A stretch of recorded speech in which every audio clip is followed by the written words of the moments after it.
The Phillies have seen a lot of familiar faces in the early part of 2011. Unfortunately, they have been in the other dugout. Through the first 2 weeks, former Fightins have covered themselves in opposing colors and battled with their old teammates, even delivering the big blow at times. Fortunately for the Phillies, Cole still dons the red and white pinstripes, and he takes them out in Game 2.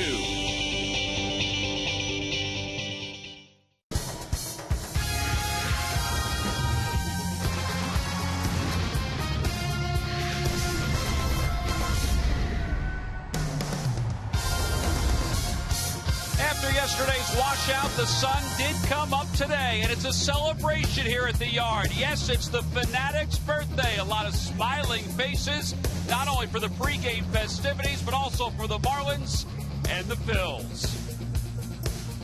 Hi, everybody. I'm Tom McCarthy, along with Chris Wheeler. Sarge will be along a little later on. So will the Superstars and everybody else that's here at the ballpark for the Fanatics' birthday. It's a celebration for the Fanatic, but it's also a time to watch Cole Hamels pitch yet again. Yeah, a week ago, Tom, he was unbelievable in that game in Atlanta. Of course, he had a tough time in his first start against the New York Mets. He got hit around a little bit last week. Established his fastball really early in the game. He could throw it to anywhere he wanted in the strike zone, then started to use his changeup. His cutter was very effective. He even mixed in a few curveballs, but it was establishing the fastball early in the game that really did it for him. He didn't get into too much trouble until a little bit later in the game after the Braves had gotten a couple men on base, and then he finally had to make a pitch to Freddie Freeman, and you're going to see it coming up where he threw him a little cutter, and he rolls it over right here, and Cole Hamels will walk off the mound, and that will be the completion of his day. The bullpen took over and did a great job, and the Phillies would win that game. Now, Cole Hamels is a guy who, against the Florida Marlins, struggled a little bit earlier in his career. Last year, he was really, really good against them. You see his earned run average, a lot of strikeouts per innings pitched. Now, Cole's a guy that breezed through his high school career. He was a #1 pick, had it fairly easy in the major leagues when he first came up, but suddenly learned that the negatives are going to set in, and what did he do and become a better pitcher? I think you start to realize that talent can only take you so far. Sometimes when you're able to go out there, you don't even know why you're having success, and there's going to be a point where success is going to cease, and then you have to start learning, and then that's kind of where you have to look at the situation a little bit deeper, think about it more, and then prepare on how you're going to attack a team or a player. Tom, you really don't find out anything about a player when things are going well.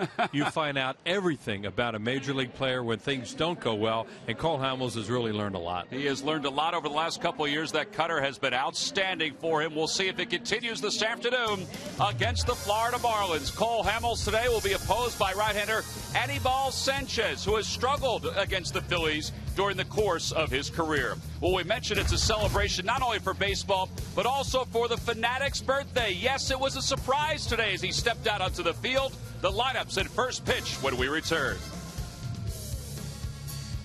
Phillies baseball is brought to you by Anheuser-Busch. Smooth Busch beer and easy drink at Busch Light. Head for the mountains of Busch. By Southwest Airlines. Southwest Airlines' new Rapid Rewards. Unlimited reward seats and no blackout dates. By Toyota. Toyota offers fuel efficiency you'll love. Only better. By Xfinity. It's TV, phone, and internet reinvented. Only from Comcast. By Citizens Bank. We're for homes. Talk to us today about how we can help guide you to the loan that's right for you. And by Independence Blue Cross. No matter where you are in life or business, we have plans that fit. Go to plansthatfit.com.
Everybody is smiling. Everybody's excited about this sunshiny afternoon here at Citizens Bank Park. With all the rain that fell yesterday in the Delaware Valley, things are finally drying out, and a nice breeze, which will help dry things out a little bit more.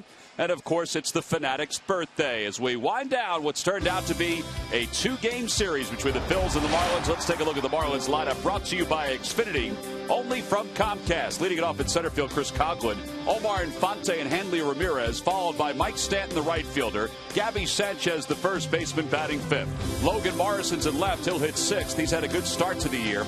And the bottom three of John Buck, Wes Helms, and Anibal Sanchez, who will face left-hander Cole Hamels, who's coming off, his best start of 2011. That includes spring training, Wheels. Yeah, only 2 starts so far, Tom. It's a week since he pitched last.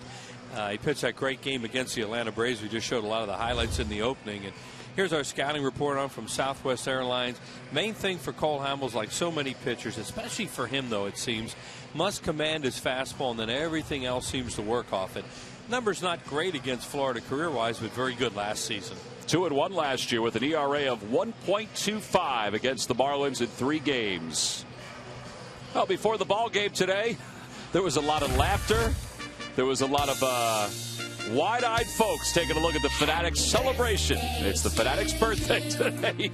And the Fanatic at a baseball game before the ball game had the superstars there, some of the Major League mascots who didn't have a game today, some of the college mascots from the area, and, of course, a beautiful birthday cake. Compliments of Tasty Cake and Bread and Beck's. And we're going to see a little bit more of that cake a little later on. And the first pitch of the day is taken for a strike, and we're underway. Think Phoebe minded getting beamed like that by the Fanatic? You know, you hear they say, some pitchers in Major League Baseball would have thrown a brushback pitch to their mother. Well, he did. Yes, he did. Coghlan was 1 for 4 in Friday night's ball game for the Marlins. A victory for Florida. Had a swing and a miss. 1 ball and 2 strikes. There's that cutter, which was very effective against the Braves last week. Yeah, especially after he'd established his fastball early in the game to both sides of the plate. Something he really couldn't do in that game against the Mets. He just struggled with it. Now the 1-2 pitch. Little number foul, and Coghlan stays alive. Coghlan had a rough year last year, off his rookie of the year the season before. Last year he played in just 91 games and was terrible in April. He hit just 195. And a swing and a miss, and there's strikeout number 1 for Hamels. 1 away here at the top of the first. Well, he threw the good cutter away to him, then another pitch away, and then came with the changeup, got him to chase it. Establishing his fastball early, and then comes with a changeup. Totally different look to Coghlan. Really fooled him. Yeah, Coghlan was thinking fastball and just couldn't adjust. And as a left-handed hitter, he sees a pitch coming down and into the middle, down and into him, and he's going, oh, man, I want that one. Omar Infante swings at the first pitch. Rollins to his left, 2 away. Boy, Infante was way out of the baseline, too, going up the first base line. So 2 outs very fast here in the top of the first. So Hamels has thrown 6 pitches to the first 2 batters. Always helps. Last week in that game in Atlanta, he got some outs on first pitches too, and that certainly helps a guy like Hamels who will throw a lot of pitches in games when they foul his fastball off. HANLEY Ramirez is hitting .262 at his career against Hamels, and he takes the first pitch up and away. 1 ball and no strikes. He was 0 for 3 with a walk in game 1. He's down there styling in some kind of new shoes. New shoes, high socks. He got that look at me look today. Check me out. He looks like he's getting ready to begin the NBA playoffs. There's that look that Wheels is talking about. 3 straight pitches outside. It's 3 balls and no strikes to Ramirez. HANLEY, a lifetime 300 hitter for the Marlins.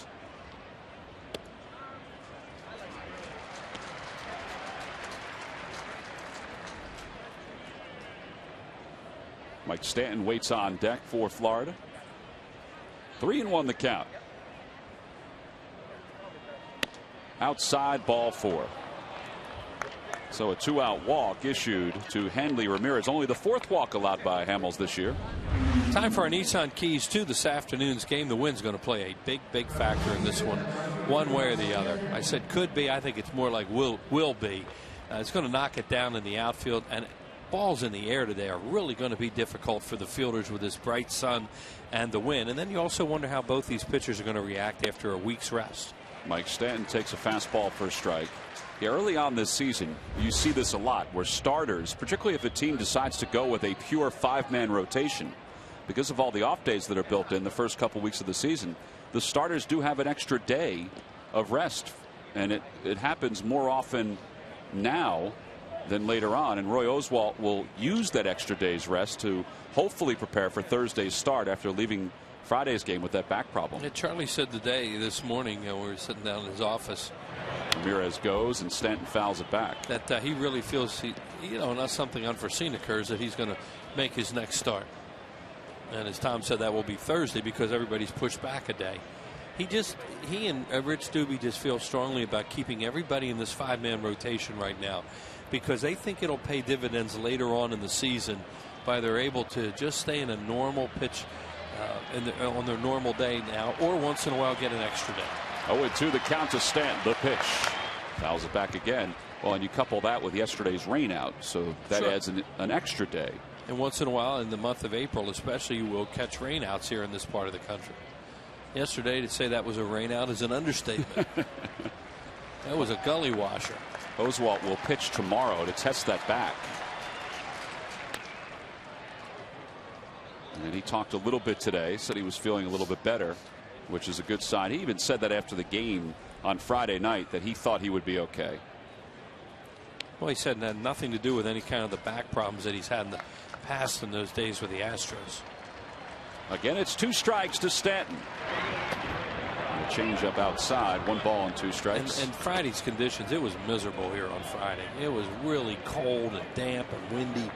And when his back started to bother him, they decided to err on the side of caution, get him out of the game. Yeah, Charlie Manuel said if it was a little warmer, he might have stayed in the ball game. They might have fought through it. Oswalt kind of alluded to that too. Got him. 2 strikeouts in the inning for Hamels. That was a pretty good curveball to get Mike Stanton. So in the top of the first, no runs, no hits, 1 man left for the Marlins. We go to the bottom of the first here in Philadelphia. It's the Marlins nothing, and the Phillies coming up.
It's going to get even better as the week moves on. Let's hope so as we get deeper into the month of April. But the sun is very comforting today out at Ashford Alley. Let's take a look at the starting lineup for the Phillies. Brought to you by Xfinity, only from Comcast. Leading it off at center field, Shane Victorino. Batting second, Placido Polanco. The 3 hitters, Jimmy Rollins. And then the middle of the order, Ryan Howard, Ben Francisco, and Raul Ibanez. The bottom third of Ruiz, Valdez, and Hamels.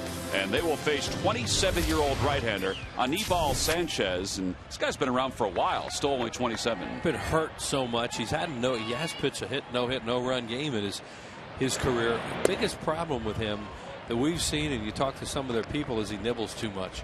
and he throws a lot of pitches. He runs deep counts, and he gets hurt. Well, that first fastball came in at 85 miles per hour. And a chopper to short. Ramirez olays it. And he's fortunate he was able to get the glove on the ball. And there's one away. Here's our Southwest Airlines scouting report on Sanchez. He can get his fastball to 94 according to the latest reports on him. He has 5 different pitches, but as Tom mentioned, not real successful against the Phillies. And if you work this guy and get him into deep counts, that's when you can really hurt him. He won't give up too many long balls. In fact, last year he allowed just 10 home runs, which was tied for 4th fewest with Ubaldo Jimenez in the National League. His teammate Josh Johnson led the way. Johnson allowed just 7. And you really don't think about a lot of home runs here today unless you hit them to right. That wind is blowing a ton from the left field corner to the right field corner. Polanco hits one to right center field. Coughlin and Stanton on the run, and it goes over their head. It is gone. How about that?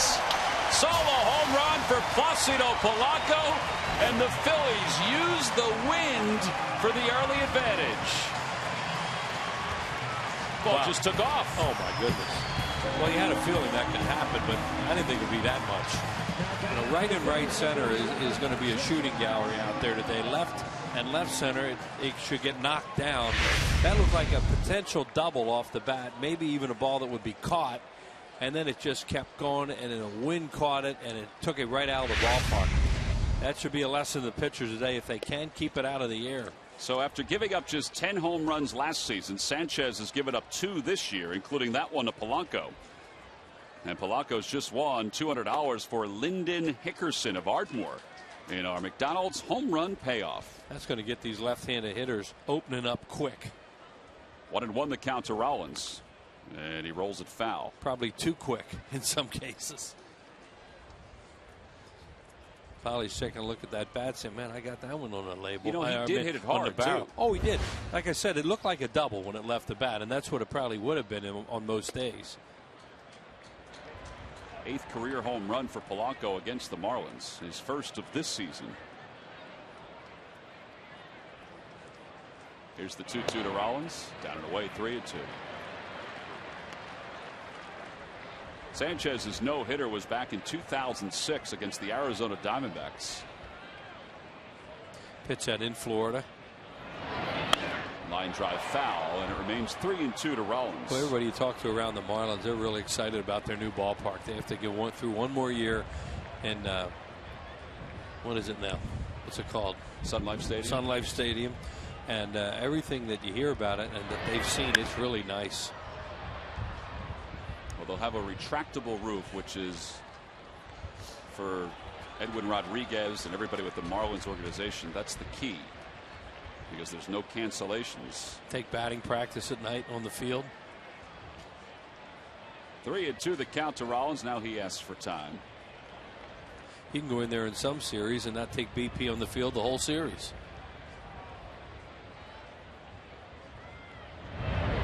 Inside, ball 4. Good at bat by Rollins. He's aboard with 1 out. On the Toyota Major League scoreboard, we head down to Atlanta, where the Mets have jumped out to a 2-0 lead over the Braves. Josh Tolley and RBI had a run scored. Braves are looking for the series sweep this afternoon with Tommy Hanson on the mound. Mets have lost, what, 7 in a row? They are struggling. 2 doubleheaders. They lost 2 doubleheaders in 3 days. Make up doubleheaders. Yeah, they start play today 6 games behind the Phillies. The Phillies are a game up over the Marlins and 3 over the Braves and the Washington Nationals. The Nationals have a doubleheader today against the Brewers. Yeah, they get swept a doubleheader at home to the Mets. That was a makeup with Colorado. Then they flew to Atlanta, got rained out Friday, just got swept another doubleheader. That's a tough way to play. Lose a doubleheader, take a day off, lose another doubleheader. Apparently they petitioned Major League Baseball not to play that doubleheader yesterday. Yeah, and the Braves had all kinds of reasons why they felt they had to do it that way, and it was their call. And none of it was where the Players Association could step in, evidently.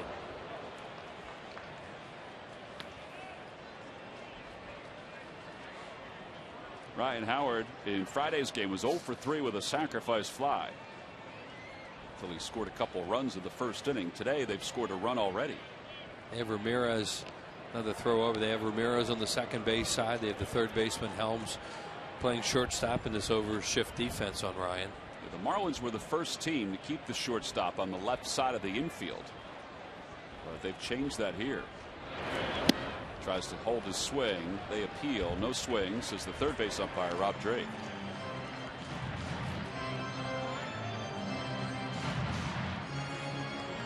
Howard has 2 home runs against Sanchez in his career. He's 6 for 20 against him. And he struggled lately. He's 2 for his last 26. And he lays off. It's 2-1.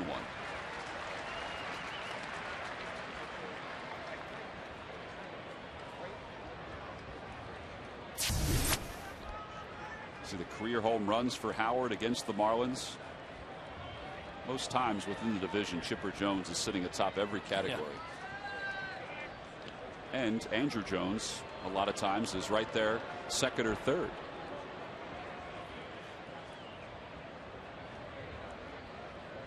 Rollins has stolen 3 bases so far this year. He's 3 for 3. Pretty good move, and he just gets back. A really quick feet by Anibal Sanchez there. And Jimmy took a little bit more that time. And he almost got him. He almost got him in stride. He was starting to step out a little bit. He moved over. Another toss over. And you can't figure these are being called from the bench either, all of these.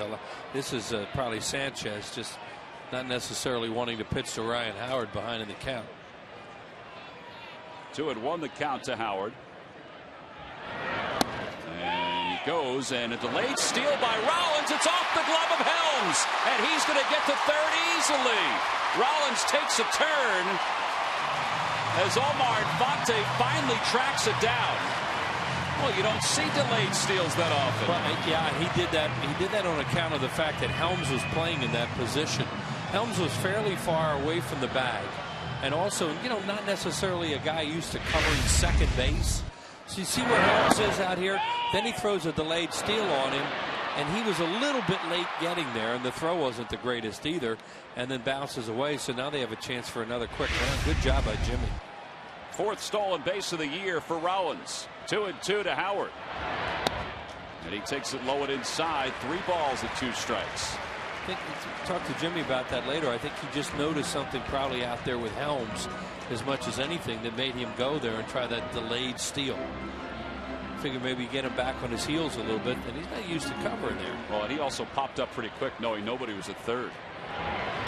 Ball 4. Phillies have runners on first and third with 1 out. Back-to-back walks by Sanchez. During the 2011 season, Turkey Hill will contribute $100 for each Phillies victory and 5 cents for each carton of Phillies Grand Slam ice cream sold to support the Phillies youth baseball and softball programs. It looked like Sanchez didn't want any part of Howard there once Jimmy Rollins got to third base with less than 2 outs. So he just kept pitching him off the plate, and Ryan, to his credit, took his walk. And you know, the Phillies are not a team that's a real high on base percentage team necessarily that will take walks. But there was one being handed to you, and Ryan Howard took it. So now Francisco with the infield back looking to turn 2 to end the inning. Has a chance to add to this lead. And he lays off on a pitch low and away. 1 ball and no strikes. Francisco, you see what he's done his last 3 games. Well, you can lengthen that to 1 for his last 19. That was after a very good start. And he's kind of settled down a little bit, but he's got a chance to drive Rollins in from third. 1-0 the count. Towering pop-up. Ramirez, the shortstop, is back. He's calling off Logan Morrison, and there are 2 outs.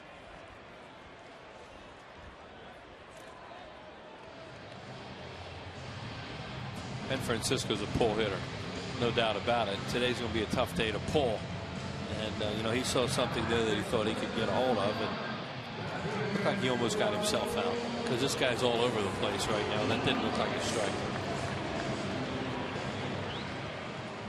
Raul Ibanez will have a chance here with 2 outs. Now, he came up with a 2-out base hit in Friday night's ball game. Now, let's see if he can do it again here. 2 for 4 in Friday's game with a couple RBIs.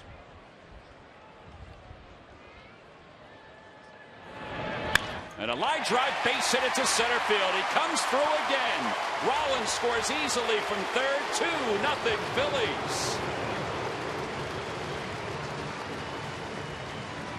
As Tom mentioned, Raul got a couple of 2-out hits the other night. Does it again here in his first at bat. Got something slow up and out over the plate. Did a nice job hitting it back through the middle. Let's see what he got. Changeup. And really waited well on a changeup. First pitch changeup is a pitch that can really fool you and make a hitter turn it over. Good base running by Jimmy Rollins in that inning. So 10 RBIs now for Ibanez, 3 in the series. And here's Ruiz, one of the hottest hitters for the Phillies. 1 for 4 with a double in Friday's game, and he takes a fastball upstairs. That's what they did on Friday night. They jumped right out 2-0, and it's not like they shut it down in the game. It's just that they kept hitting a lot of long outs and a lot of hard outs too.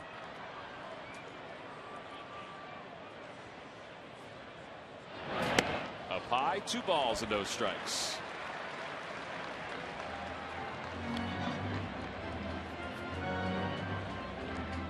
Ibanez is on first, Howard's on second. 2 runs have scored.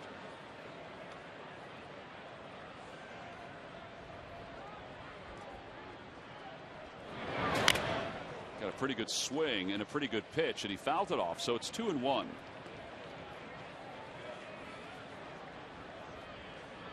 Carlos had a rough spring, and it carried over to the start of the year. But after going 3 for his first 17, he's been red hot. Look at those numbers during his 8-game hitting streak. Hitting it all over the place too, which normally guys do when they're in a hitting streak. A little late, and it's 2 balls and 2 strikes. He had a hanger there. That told you that story on Friday night where he said with that slider from Jordan Zimmerman, he said he hang it, I bang it the other night. Well, he was trying to do that again just then, only he swung through one. 25 pitches overall for Sanchez in this first. So he's looking to cash in for some more. The 2-2. Swing and a miss. He got him. 94 with that fastball. That's the hardest fastball he's thrown in the inning. The Phillies, though, get a couple of runs, and it began with the first home run of the year for Placido Polanco. The opposite way, we go to the second with the Phillies up 2-0.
Free MLB fan guide. Compliments of Scott's.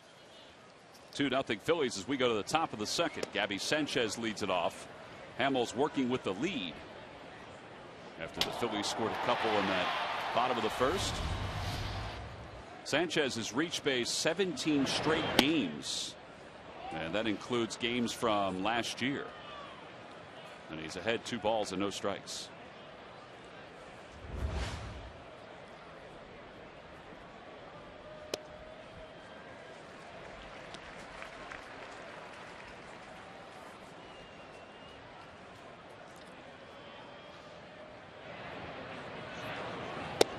on the inside corner. That's good placement. First pitch, the first strike was toward the outer half. Second strike on the inner half, and it's 2-2. Yeah, so far so good with his fastball command. Here comes the 2-2. A little low, and it's 3-2. He's gotten a strikeout on a changeup, and he's got a strikeout on a curveball so far. What he doesn't want to do is walk a leadoff batter after getting a 2-run lead. Swing and a miss. He got him. Third strikeout for HAMELS. One away here at the top of the second. Well, Wheels, as we mentioned earlier, it's the Fanatic's birthday, and our friends at Tasty Cake and Bread and Beck's. Wheels, where are you, Wheels? Wheels, where are you? Oh, sorry. Boy, that's really good. Every year they put together this Tasty Cake birthday cake, and it's a beauty. Boy, they got some good stuff. Yes, on they there. do. Wow. They got the peanut butter candy cakes, butterscotch crimpets. Over 1,500 Tasty Cakes have been used for this cake, and it is edible from top to bottom. Smells good. It smells great. Love those coconut juniors. Coconut Juniors, Wheels. Well, you have your choice of those. As Logan Morrison grounds one foul, it's no balls and 2 strikes. They make during the summer. They come out with a orange junior. Are you looking forward to that? Oh, I can't wait another month or two. I think they'll be out, and they're really good. Well, Bread and Beck's has been making cakes since 1889. Got a little peanut butter candy cake here. That's my favorite. Got the coffee cakes here. A little morning breakfast run once in a while. Those are good. I didn't know you ran. I don't. Oh. No, once in a while. It depends. This is good. 0-2 pitch. Popped it up foul, and that'll be out of play. I'd run for one of those. Well, if you were wondering how fresh it is, it's unbelievably fresh.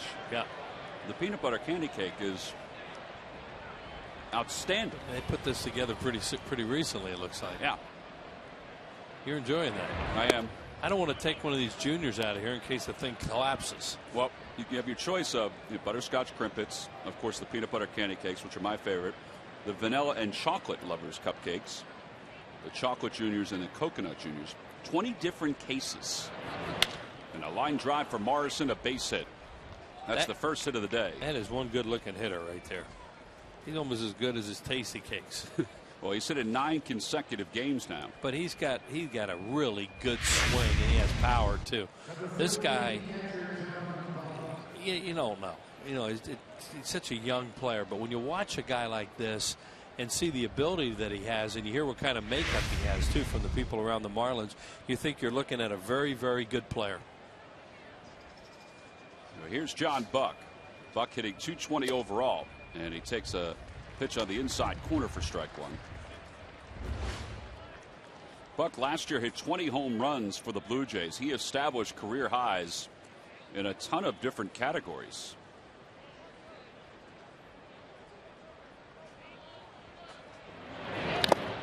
Foul ball. And they've been going through some catchers, Tom, over the last few years, and you know they went out and got themselves an established player right here who is this guy is a #1 catcher. Yeah, they spent a lot of their free agent budget on John Buck this past offseason. Now the 0-2. Breaking ball called. Strike 3. Well, he's thrown a couple of dandy curves so far in the first 2 innings. Yeah, I think he's thrown 2 and he has 2 strikeouts on. He's really surprising them with 2 strikes. I don't think the Marlins thought that was a strike. Maybe they thought it was low from the side there. We'll see. Yeah, they think it's low from the dugout. Now, that's a strike. That's a good pitch. Yep, that crossed his knees. Definitely crossed his knees at the front of home plate. 2 gone for Wes Helms, batting 8th today, and a quick toss over to first. Morrison has not stolen a base this year. He can run, but it's not his #1 priority.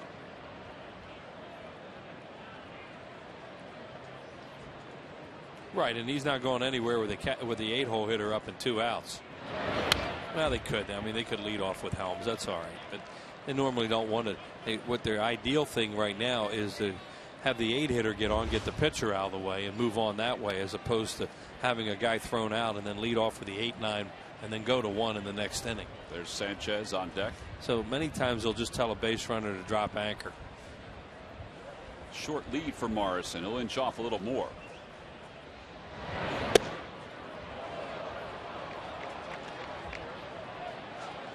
Boy, HAMELS has a good fastball today. Even when he's missing with it, he's close, like right there.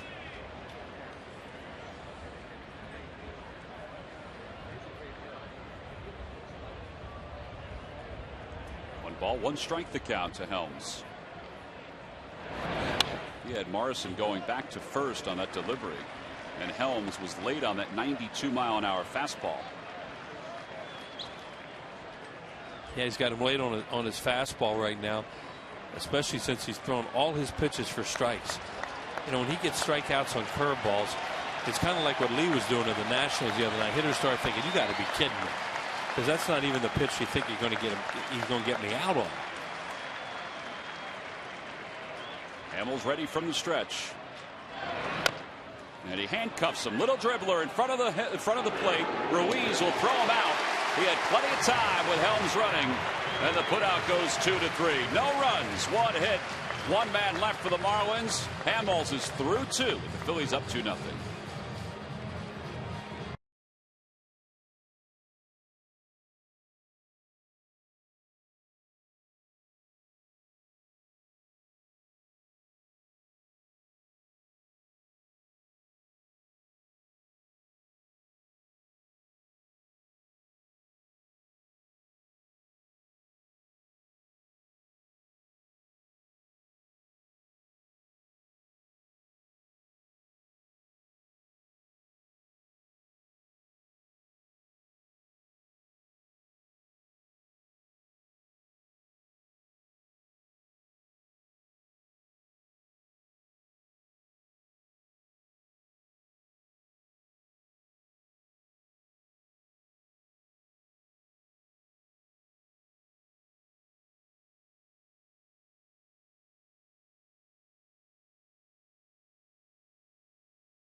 Series against the New York Mets. And a reminder, if you hold tickets for that game, it's now a night game. That's right, it's an 8:05 first pitch. There are some seats still available by going to Phillies.com. It's odd that the Phillies and Mets will face each other twice in the first month of the year before the Phillies go to New York. So both series here in Philadelphia. They're going to be in Atlanta twice before the Braves come here, right? That is correct. Yeah. So, you know, I mean, this happens every year. You look at the schedule and go, oh, this seems strange. And then you go, well, no, it's not. Just the way it is nowadays. Interleague play has a lot to do with it. Wilson Valdez leads it off for the Phillies. They're up 2-0 here in the bottom of the second. And a pitch low.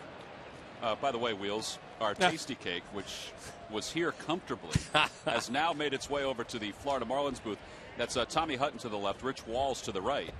And I don't know if you see there's a couple of missed spots there where the candy cakes are. Well, we told them they could borrow the cake, but they couldn't eat it. Well, you know, Hut spent a lot of years here in Philadelphia as a very popular member of this organization, and he loves his tasty cakes. Once he lived in Philadelphia for all those years, you can't help but love tasty cakes. That's a part of living here. 3-1 the count to Valdez, and a strike on the inside corner. I hope they know we're keeping an inventory of everything that they are taking. I don't think they're worried. They're hitting that thing pretty hard right now.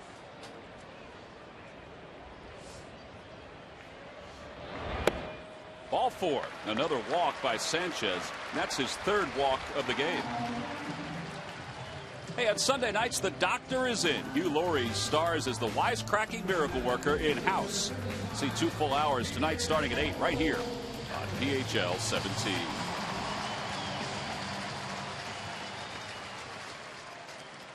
Here's HAMELS still looking for his first hit.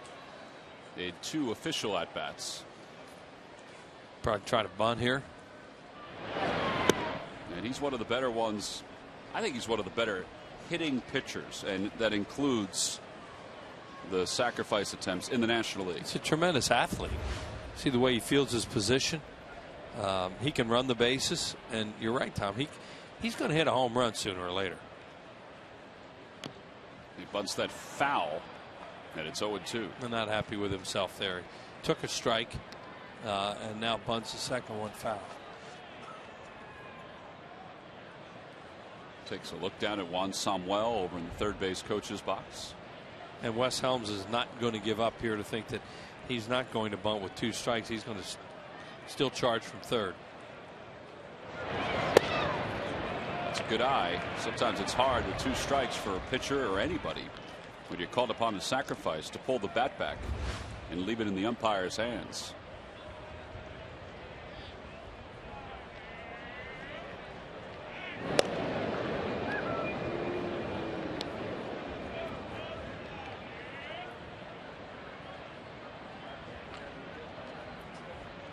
Valdez with a short lead off first, and the 1-2 swinging away, and he takes it outside 2-2.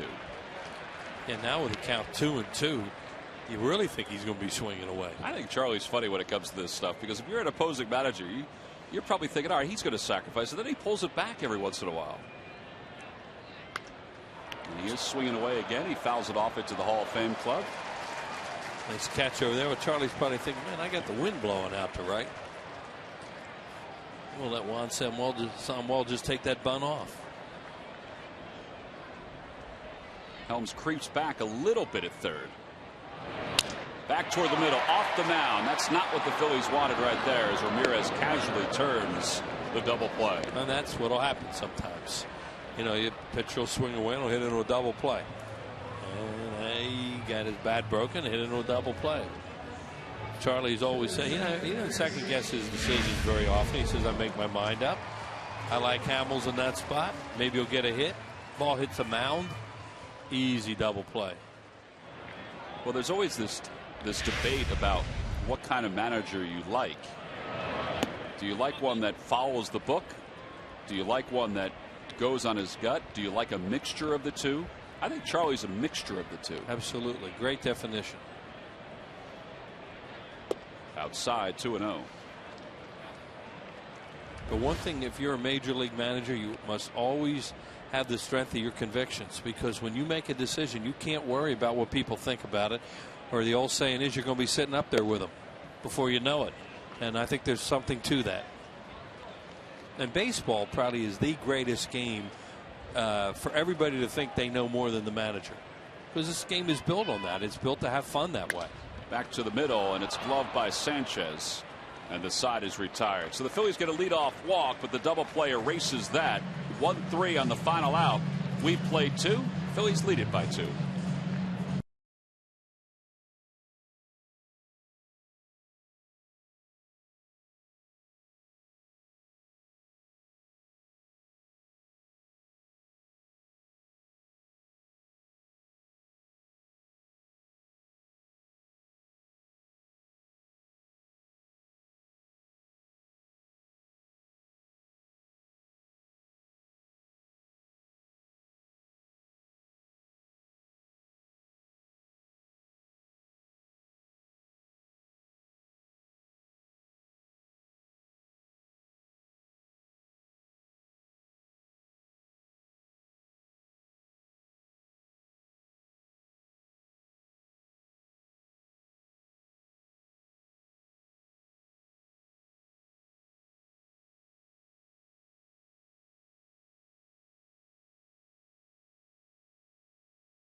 Go to the fan section for all the information, and please submit your answer on the subject line. Wheels, the question is, what is the Phillies' record for most wins in a season? The answer will be revealed in the 7th inning. You have to dig back into your history Rolodex for that one, Wheels. Yeah, because I know it's back. I don't know the answer. It could just be a guess. Sanchez leads it off against HAMELS. Phillies lead it 2-0. Marlins starting pitchers are 2 for 17 this year. Sanchez 0 for 3.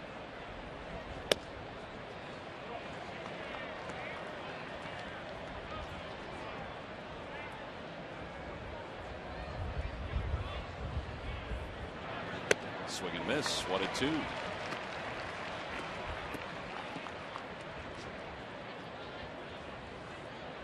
HAMELS has 4 strikeouts already today. Make it 5 on the outside corner. 1 away. 5 strikeouts for HAMELS, so he's halfway to double digits, and not saying that he's going to reach double digits in strikeouts, but he's done it 16 times in his career, and 1 more and he'll tie the great Chris Short on the Phillies all-time list. Number 41, the number that Charlie Manuel wears now, and Chris Short is from Delaware, and very, very good pitcher for the organization, and one of the best people. Tom, you would have loved Chris Short. Just a great guy and just fun to be around. And you know, we lost him at a very young age with a brain aneurysm. Very sad. But Shorty was one of those really neat guys. Used to talk to Art Mahaffey all the time about Chris Short. Oh, you'd have just loved him. To be around Chris Short was to smile and laugh and enjoy yourself. 132 wins during Short's career with the Phillies. Boy, he pitched like a 15-inning game in New York one time, a complete game. Rubber arm. Never had an arm problem, but suffered from back problems. And rightly so on the Wall of Fame. See his induction back in 1992. Up high, 2 balls and 1 strike to Coughlin. He struck out his first time up.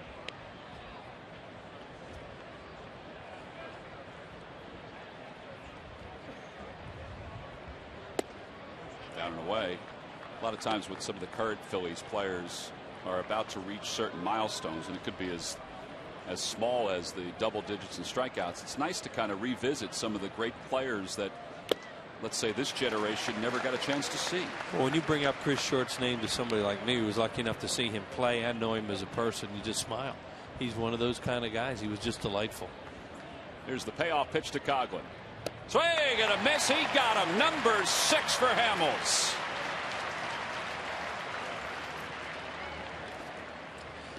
Well, that was another off-speed pitch. He's getting most of his strikeouts.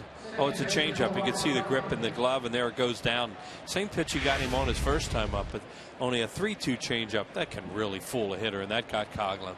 That was a great shot we just had of those 3 fingers on the baseball for the changeup grip. The hitter wishes they could see that. They wish they could have that camera shot and say, oh, he's going to throw me a changeup.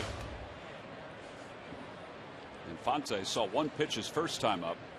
Now he bunts up the first baseline. Howard waits for it and then steps to the bag. Why Infante slid, I don't know. And the side is retired. Here's that grip on the changeup. Look at him reach in there, grab it with the fingers. That's your changeup grip.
cold, hard blast.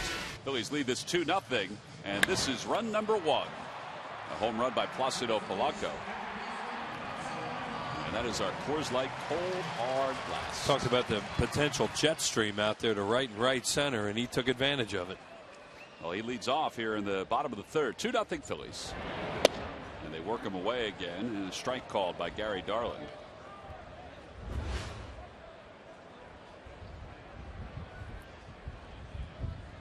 That home run by Placido Polanco, his first since July of last year. Everybody wonders about that sore elbow and how it affected Polanco. Well, that could be one of the ways. You know, he had a lot of good hits last year, hit close to 300, but he didn't hit a whole lot of long balls in the second half. Well, hit none in the second half except for that one against the Cardinals. Yeah, and he can pull the ball and hit home runs too. That's where he's going to hit most of his home runs, the left and left center. Not today, though. Even the big boys are going to have trouble hitting one to left or left center today, unless they get a low line drive. 1-2 the count to Polanco.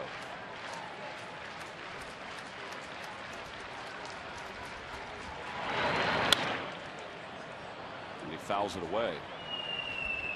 Well, the other thing that these first couple of innings have done, it's increased Sanchez's pitch count. He's already at 46 pitches with nobody out here in the 3rd. Now they have Chris Volstad in the bullpen today. He'll be kind of a long man, or if Edwin Rodriguez has to dip into the pen early, and he's been pushed back to Thursday as a starter. Volstad was supposed to start today's game. Right. And they said that they would use him as a long man today if they had to. 2-2 the count to Polanco. Ball 3.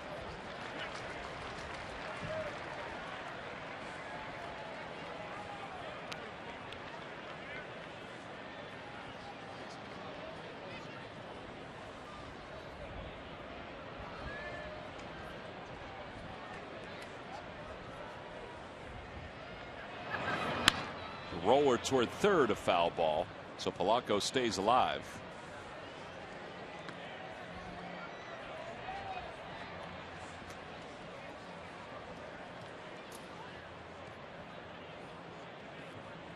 And that youngster was happy anyway because he got the chance to see the Fanatic on the Fanatic's birthday. But in a couple years, he'll be even happier.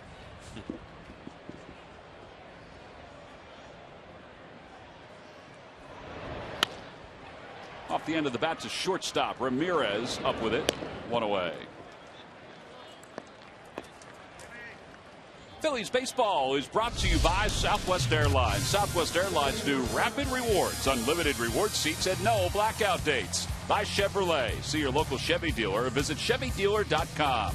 And by Citizens Bank. We're for homes. Talk to us today about how we can help guide you to the loan that's right for you. Citizens Bank is sponsoring today's birthday celebration for the Fanatic as Rollins hits it sharply but right at Gabby Sanchez. And there are 2 outs. All the young fans received a Fanatic face t-shirt when they came to the ballpark today.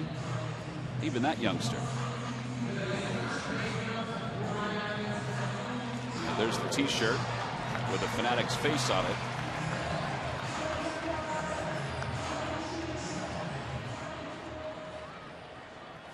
Just as the folks entered the gates, they put it on, A, to stay warm, but also B, to get involved in the celebration. Hey, help you get layered a little bit there. Howard takes a pitch low, 1-0. By the way, we saw that one youngster wearing that Flyers cap. It was a mixed day yesterday for Philadelphia fans. The Flyers won. They're even with the Sabres going back to Buffalo, but the Sixers wound up losing to the Miami Heat. Played well. First quarter they were outstanding. Flyers had to go to the bullpen a little early yesterday, but they did well. Yep. Brian Boucher had to come in.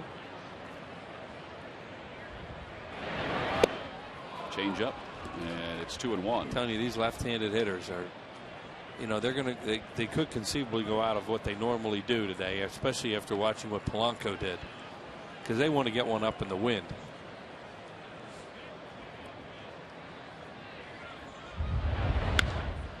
fights it off the other way. That's going to drop for a fair ball base hit.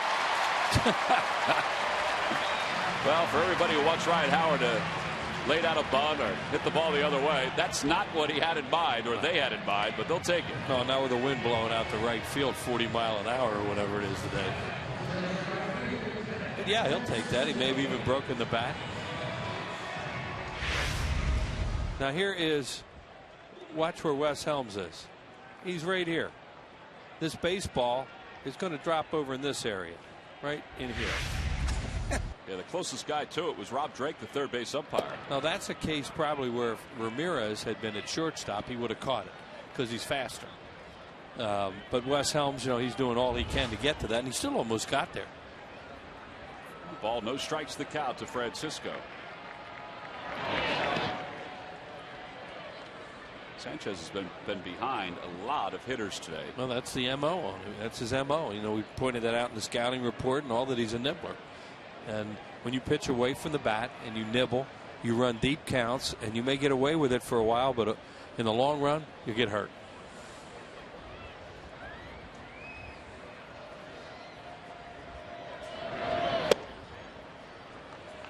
Look at his breakdown right now. He's thrown 58 pitches, 27 balls, 31 strikes. A lot of pitches and a poor ratio, and you're 2 outs in the third inning. Over toward the hole. Helms to his left. Can't get there. A C&I base hit for Ben Francisco. And the Phillies have 2 aboard with 2 outs. Yeah, Helms doesn't have a whole lot of range, as you can see on that play. You know, he's in the game today to try and hurt HAMELS offensively. Because this is a ground ball with 2 outs and the third baseman back that far that you would expect him to get to. But Francisco, Ben's very happy. Now see how Sanchez reacts now, because he knows he should have been in the dugout. He got a jammer and a ball that should have been caught. Ibanez had an RBI single in the first, and he takes the first pitch outside. Ibanez now with 10 RBIs, and he's hit well with runners in scoring position.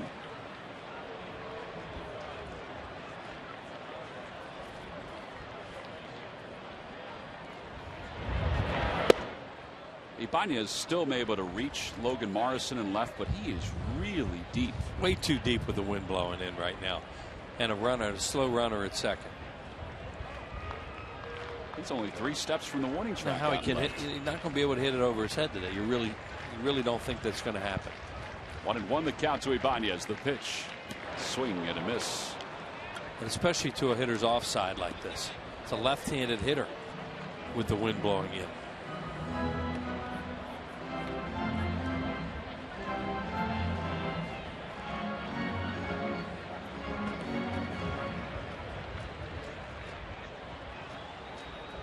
Phillies have the best average with 2 outs and runners in scoring position. And Ibanez unable to cash in here in the third. He's down on strikes. The Phils lead 2 after getting 2 2-out hits. We've completed 3. Gary Matthews will join us when we come back for the 4th.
That's why the Phillies buy office supplies from W.B. Mason for amazing low prices on office supplies, furniture, cleaning supplies, kitchen snacks, and Green Mountain coffee.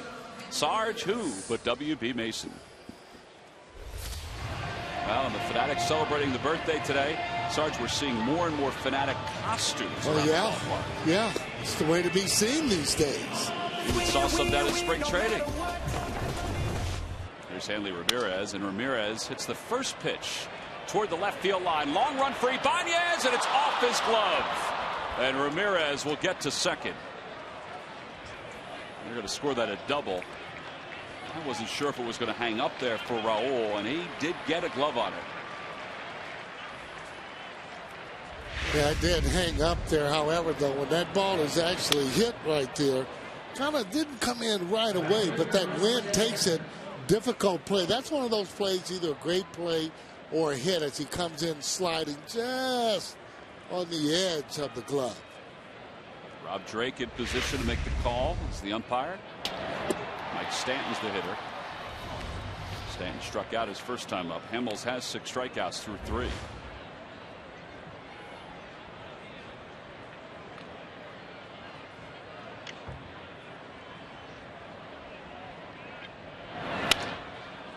To left center field. Ibanez started back. Here he comes. Makes the running grab. Now he's got to know the wind, though. The wind's knocking down all the balls. That ball there, he almost started back on it, and the ball did the same thing as it floats down.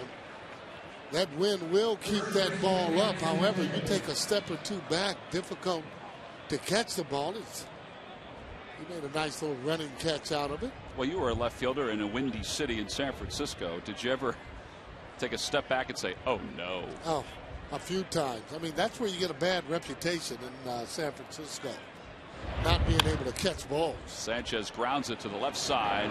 Runner can't advance. 2 outs, and boy, they're swinging early against HAMELS.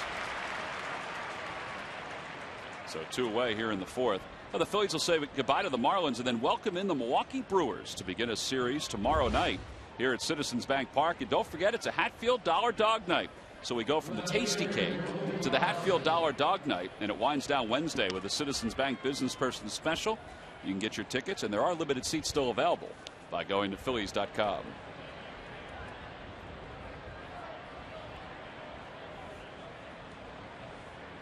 Well, the guy that's turned out to be the toughest hitter to get in this series is Logan Morrison, and he's up with a runner at second. He's got a nice approach to the plate there. Just actually slow feet he has. Doesn't do a lot of bailing or having that front foot go toward first base. He has an open stance, and he'll come right in there, and he stays back pretty good. A little high, and it's 2 balls and no strikes. He has 3 hits and 5 at-bats in the series. He's hit it 9 straight overall.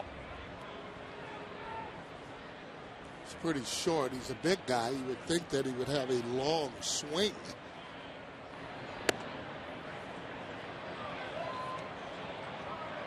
Meaning it would take him a long time to get to inside pitches. It's just the opposite. He's short and quick and can pull balls on the inside part of the plate. Now, when you say long swing, is it slow or is it slower? Just the path? Slower swing, meaning the same, almost same thing. A long swing is a slow swing. Outside ball 4, and HAMELS being extra careful with Morrison, walks him on 4 pitches. Second walk issued by Cole. And now he'll deal with John Buck. Was he working around him there, you think? Well, it didn't appear that he was going right at him. Got behind him right away, so then he decided not to just give in. Well, keep in mind, the balls he's hitting pretty hard. Absolutely. John Buck struck out looking his first time up. Swing and a miss. The ball gets away from Ruiz. Ramirez late to go to third. The throw to third, not in time. And the Phillies are fortunate that Morrison didn't follow suit. They had a chance to get Ramirez, too, because he couldn't make a decision. Yeah, if the throw had been down, I think Ruiz actually took a look to see whether or not he was running or not.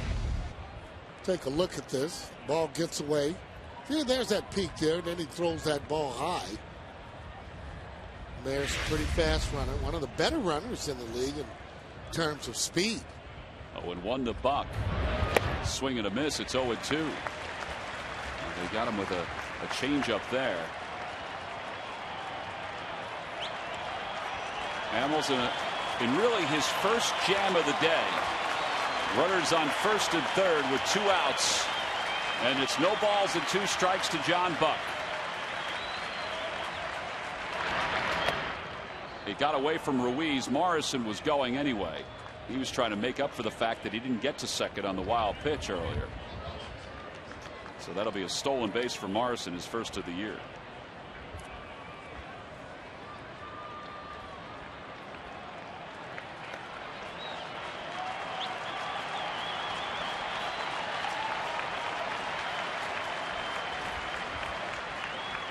You calling cutter here, Sarge? What do you think? Well, he throws that cutter inside. He likes to throw that changeup. See where he goes with this fastball. Outside, a grounder to third. Polanco knocks it down. Plenty of time. Throws in time to get Buck. And Hamels works out of a jam here in the 4th. No runs, 1 hit, 2 men left in scoring position. Middle of the 4th, the Phillies lead it 2-0.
By Acura. Acura Advance by Xfinity. It's TV, phone, and internet reinvented only from Comcast. And by Honda. See your Honda dealer and discover the great values now being offered. Last of the 4th, the Phillies are up 2-0. Phillies had an early lead in Friday night's game and they couldn't hold it.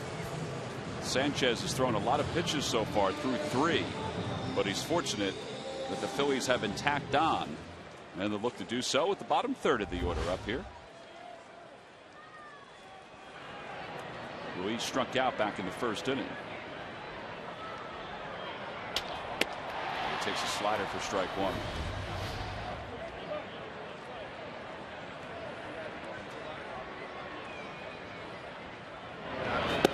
Sarge, this game is not easy at all when it comes to being a hitter. I mean, you know that, but the wind is really blowing out toward right. And Wheels was talking before about, you know, how a lot of left-handed hitters, as Ruiz hits it to the left side, a lot of left-handed hitters may change their approach because of the way the wind is. Do you guys do that as hitters? Yeah, if the wind is blowing out, obviously you'd like to try and get a ball where you can get up in the air, but you don't want to change. You want to almost stay the same. Like you play in Chicago, wind blowing out, you don't want to alter your swing and start swinging up.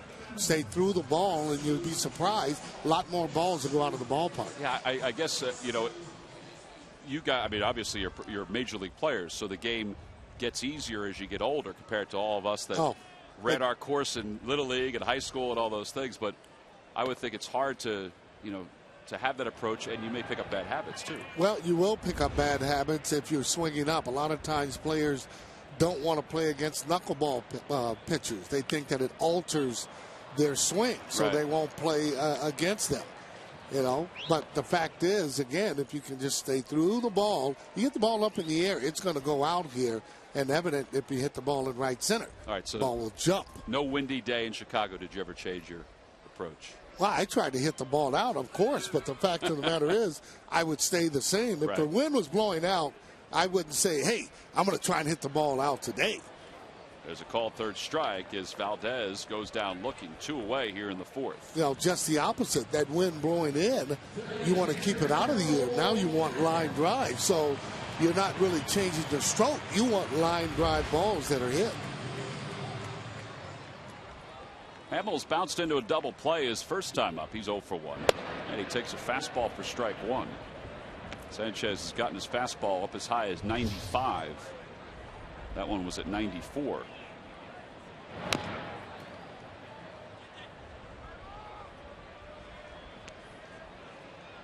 Well, he's got pretty good stuff. Has some movement on his fastball. Not able to get the breaking ball over, I'm sure, as much as he would like, but too many deep counts. You got those kind of deep counts, you know, sooner or later you're getting ready to go into the bullpen. Hamels fights that pitch off and stays alive. 1 ball and 2 strikes.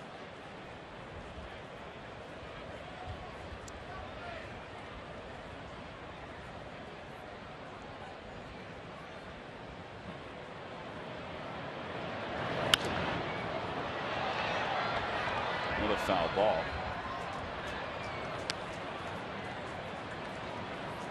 You got a prediction on which pitcher's going to hit their first home run for the Phillies this year? Who's going to be the first one? Don't think we're going to have one. At all? No. Well, not here, as Hamels is down on strikes. It's a 1-2-3-4. Couple strikeouts for Sanchez. It's his first 1-2-3 inning of the afternoon as we go to the top of the 5th.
.24/7 Traffic Network, Tango Traffic.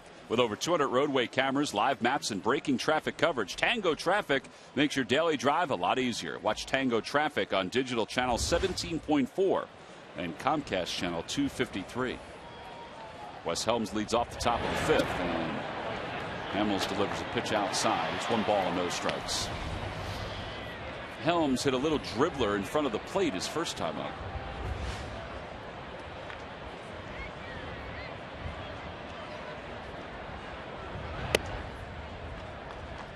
Guy's had himself a long career, partly because he has been a pretty good pinch hitter during his career. And I think partly, too, that he ended up getting in tremendous shape after leaving here.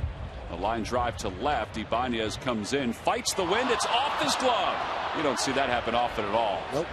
Ibanez has been very, very steady as an outfielder for the Phillies.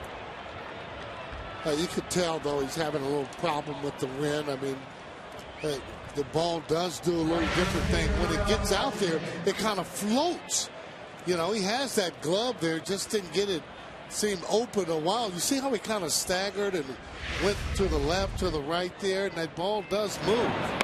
Sanchez bunts the first pitch foul. It's 0-1. He's trying to sacrifice Helms to second. Take another look at it there. He just booted it. I mean, there's just nothing else you can say about it. Yeah, the play in the last inning, the diving attempt, I mean, that was, he still had to dive for it. That one, though, he'll tell you he should have had it. Oh, yeah, he definitely would say that. Those are the kind of ones that really make you angry as a player. Bunts it in front of the plate. They've got to play at second. There's one. Rollins' return not in time as Helms went in hard at second base. RUIZ had to avoid Sanchez in order to get to that ball, so that delayed it a little bit. That's a great call on that. You're absolutely right. If he's able to get out there in the very beginning, it's a double play, but he's got to let that runner actually go by. Now he picks it up, gets that ball a bullet to second. J-Roll tries to flip it. There it is again. Throws it right on the money, however, to second base. Give Sanchez some credit, too, because he got up the first base line pretty quick. Oh, he sure did. They're waiting for him to zip his jacket up.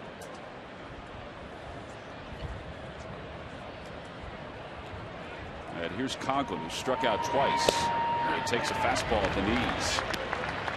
By the way, that error by Ibanez is first since September of last year against the Mets.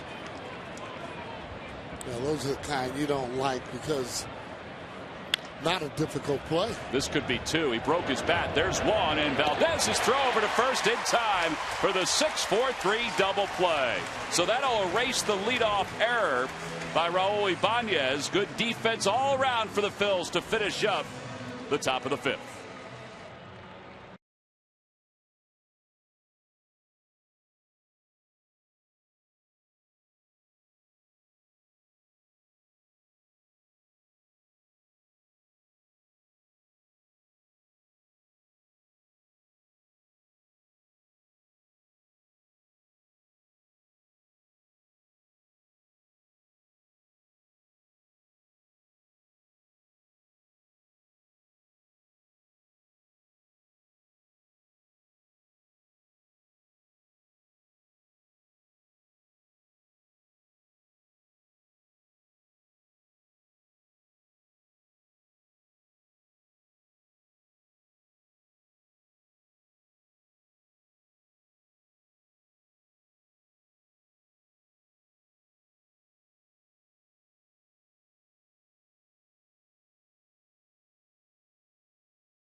Attending the 105 game on Wednesday are encouraged to donate their used cell phones to the Philadelphia Zoo's Return to the Call of the Wild program.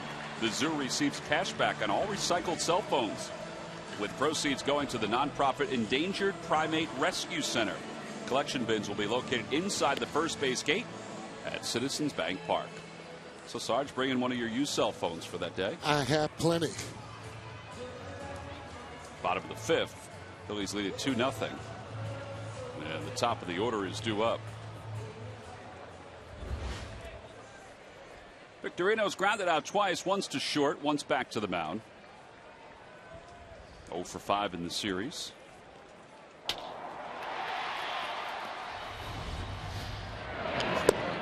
And he shows bunt, which brings Helms way in at third. You know, on that play, usually you bring that third baseman in, but then be able to hit a line drive hard that way. Off the hands down the left field line. That'll kick foul. On the Toyota Major League scoreboard, Milwaukee leads Washington 2-1. Casey McGee is 2 hits and an RBI and a run scored. That's game 1 of a doubleheader. Milwaukee will head here to Philadelphia following that doubleheader. And the Phillies and the Brewers will face each other for the next 3 days.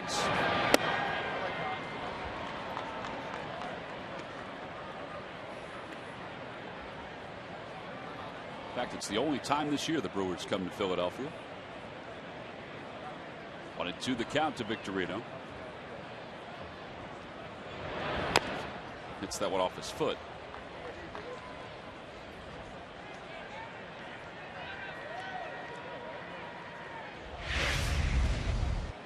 Take a look at that swing. Oh, just a line drive right off of his ankle, right below it. It's always done on sinkers. Outside 2-2. It's still hurting him right now, isn't it? Yeah. Oh, yeah. And there are times, too, though, the ball's thrown up high and you've seen guys hit it right off their leg. Andre Dawson would do that quite a bit. Opposite way, that's going to be in for a base hit. Morrison gets to it quickly. Victorino puts a little pressure on him, but then goes back to first. That's a good play by the left fielder. Yeah, doing a little limping as he gets into first base. Excellent hitting there by Victorino. But that's what I mean about bringing in that third baseman, being able to hit a hard line drive like this into left field. Morrison getting over, hustling, knowing that Victorino has the speed to get to second base. See Chain there as he gets around. He come back to it. Always makes you feel a lot better. Throw over to first. Good play by Sanchez to pick it up on one hop. Well, Victorino has stolen 2 bases this year, and I think we'll get an indication on how that foot feels if he takes off at all during Polanco's at bat. Polanco's 1 for 2, homered his first time up. A little slide step by Sanchez. Taking advantage of the element. Polanco, first time up, driving the ball into right center field. Right, but he didn't try to do it. No, I mean, he has more of an inside out type of swing. You've seen him, line drives. He hits a lot of balls into right. That one he got up. The wind took a hold. Victorino stumbled and he is picked off. He looks back at the dirt. He was having trouble the other night getting back. He would get back, but that time he just didn't react right away. It looked like his spikes got caught. Yeah, just spinning his wheels, almost cartoon-like, as he tries to get back there. Wouldn't have done it any good to call timeout like Willie Stargell tried to do. DOA. It would have been funny, though. Oh. And just nothing you can do once that happens. Watch his feet. Watch his feet. It's too late. It just slipped in the very beginning. His first step, it slipped. So he was dead. Off the end of the bat. Into shallow right. Infante. He didn't see it right away, and Stanton doesn't see it. Well, that was the right fielder's ball. Infante, though, was lost going out. And that's the first indication that it was a tough sky. And that's a base hit for Polanco. Hey, anytime you see that sun in those glasses where it's mirrored like, you know that outfielder was having problems there with the ball. He tried to go down and go to the side. That's what you're trying to do. Now he's coming in right away, shaped it the way you're supposed to, but he didn't see it at all. Look at that sun all on those glasses there.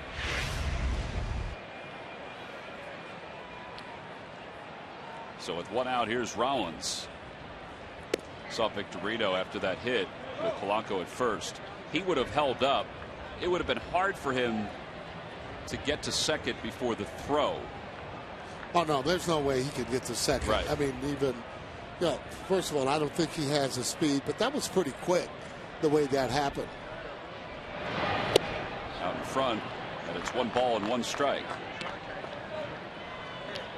Rollins grounded to first his last time up on the first pitch, and then prior to that, he walked and scored in the home first.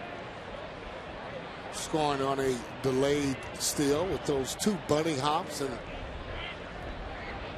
sprinting over. Sanchez trying to get someone else to slip. Although you will say, though, if a guy hits a ball in the sun, and you'll go back and you'll just say, hey, everybody, let's try and hit the ball to right field.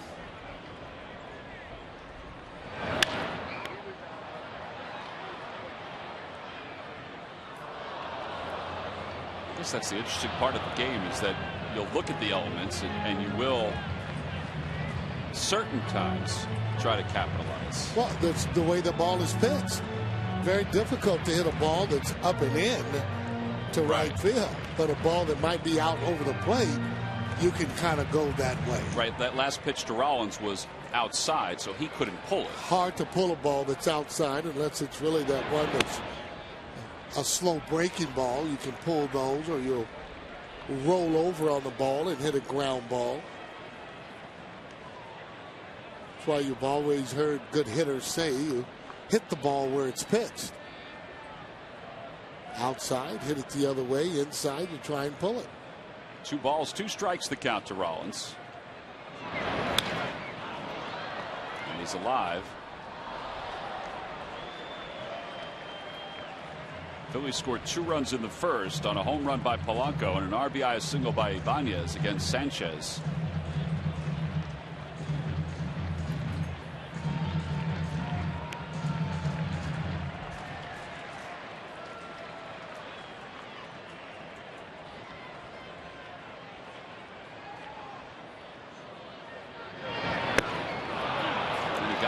Pitch, 2 outs.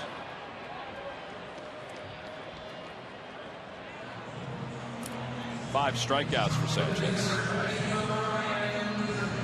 Well, here at Citizens Bank Park, along with Gary Matthews, I'm Tom McCarthy. The Phillies and the Marlins wrap up what's turned out to be a 2-game series. Phillies lead it 2-0 here in the bottom of the 5th. Cole Hamels against Anibal Sanchez. And here's Ryan Howard, who's been on base twice today, a walk and a single.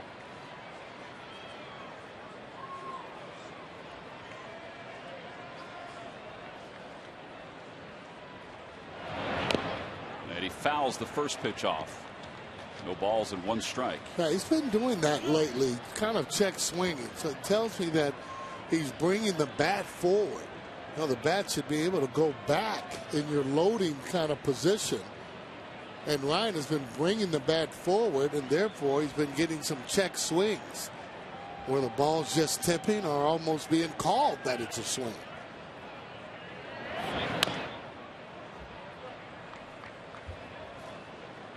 How do you change that if you're Howard? It's the same thing, though. You play so many games, you'll look at different tapes like he does to find out, you know, why he's doing that.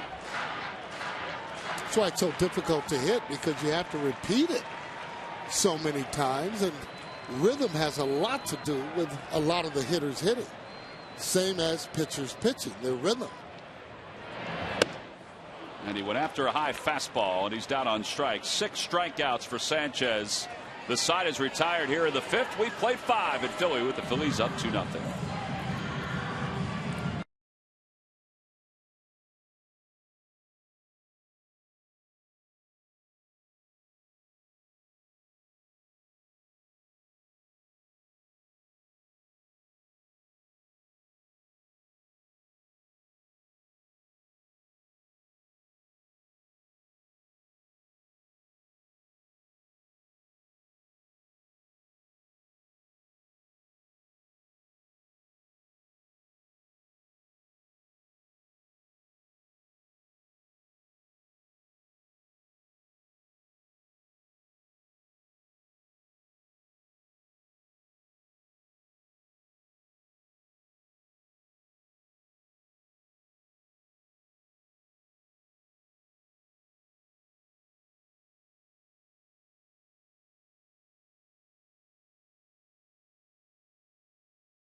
the biggest offseason acquisition in Major League Baseball.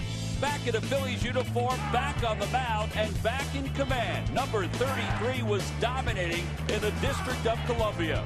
Out of his left hand and into Chooch's glove, 12 Nationals went down by strikeout.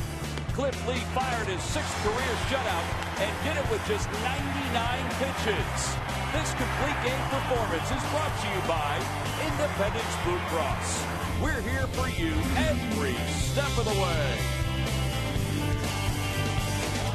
Phillies lead it 2-0 as we head to the top of the 6th in front of a sold-out crowd, and then some here at Citizens Bank Park, and the then some because it's the Fanatic's birthday. Now, the Fanatic and his friends were tossed from the game in between innings, but then, how about that? Mackerel Jordan, part of the Superstars cast, came in and he ate the umpire, Sarge. Oh, boy. This is always a favorite when the Fanatic has his birthday. The Superstars come to town. I think we might get a visit from Harry Canary later on in this game up here in the booth. Omar Infante leads it off in the top of the 6th, 2-0 Phillies. Infante's 0 for 2. And a strike on the outside corner. This is how Mackerel Jordan decided to distinguish the umpire. Over toward third, a foul ball past the real third base umpire, Rob Drake. Patty made a nice play on that ground ball. Don't think Rob wanted to participate in that? No, I don't think so. They get right out of the way once he starts. He went right to second base.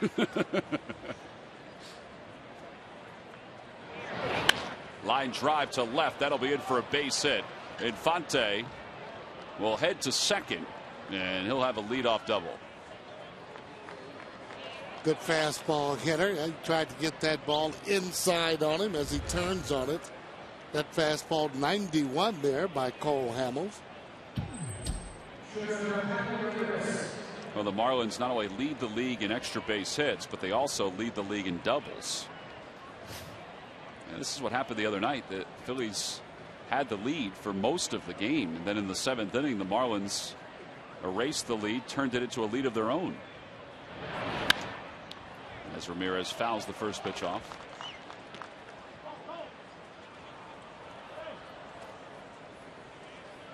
Ramirez doubled his last time up off the glove of Raul Ibanez.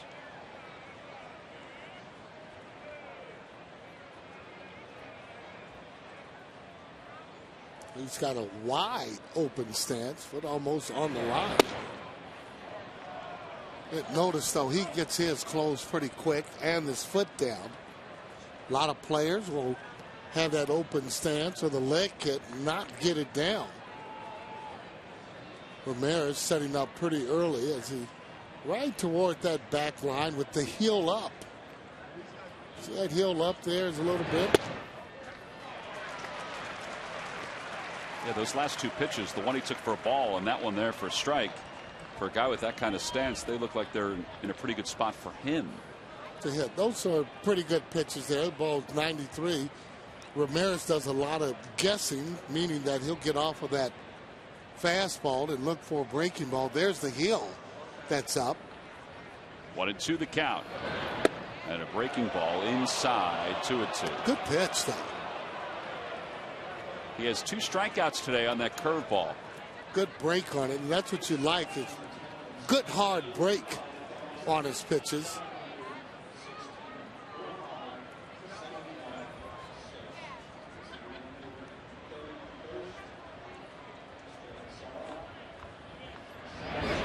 Chopper left side. That'll get the runner over to third. It was a tough hop for Rollins. He throws out Ramirez. One away here in the 6th. Hey, Wednesday, May 18th, the Phillies and the Colorado Rockies will begin just a 2-game series. And on Thursday, the 19th, all fans will receive that great cap right there with the old school Phillies logo. It's thanks to Teva Respiratory Asthma Awareness Night. And again, it's free to all fans. Get your tickets now by going to Phillies.com. And the Rockies off to one of the best starts in baseball at 11-3. 3 games ahead of the Giants, 5 ahead of the Padres. And you get the sense that it's going to be a long year for the Dodgers and the Diamondbacks. Got to tell you, Tulowitzki there, the shortstop for the Colorado Rockies, really having a good year so far. A lot of home runs, clutch hitting. There's Chris Volstad. We said that he'd probably be used if the Marlins had a dip into their bullpen early. He was scheduled to start today, but because of the rain yesterday, he's been bumped till Thursday. Outside, 1 ball and 1 strike to Stanton. Ramirez doing a good job and staying up the middle, getting the runner over. No teams do that over the course of the year. Just the opportunities that you have makes it easier to win ball games. Over toward the hole, a base hit for Stanton, and the Marlins are on the board. This will be an RBI single for Mike Stanton as Infante scores. Sounded like he may have even broken his bat on that ball. It looked like he went out of the zone. It wasn't really a strike, more or less hitting a pitcher's strike on that. See where that ball is. As it gets in on him, it shows you how strong he is as a hitter, be able to fight that ball in the hole. Now Gabby Sanchez, who's 0 for 2. He's grounded out and he's also struck out. Now, these are these clubs you don't want to hang around with. It just seems that bad things happen. You got to really tack on and keep putting runners on. Slices it the opposite way. That'll be in for a base hit. Stanton will go to third as Francisco gets it in to second. So 3 hits now in the inning against Hamels. Now that's unfortunate. Now he seems to be getting punished and making good pitches. That was a good pitch. Little inside out.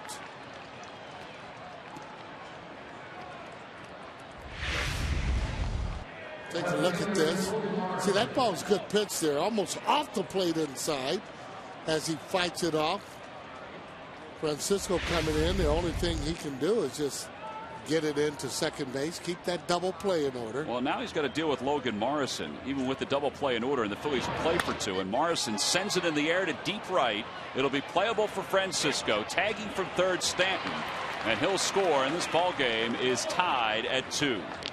A sac fly. It's 2-2 here in the top of the 6th. Well, I got to tell you, he is really quick inside. Another pretty good pitch. You can tell.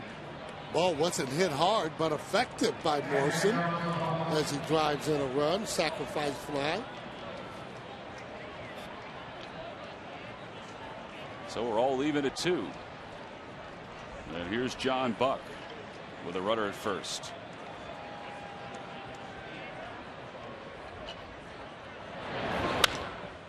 Buck hits it foul down the right field line.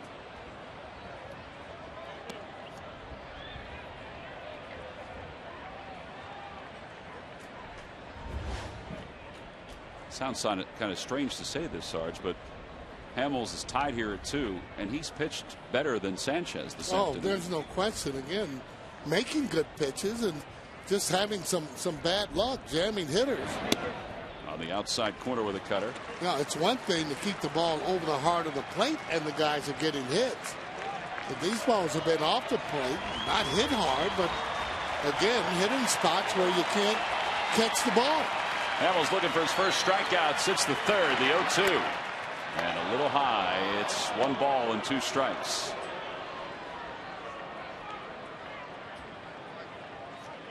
Try to sneak a curveball in against John Buck.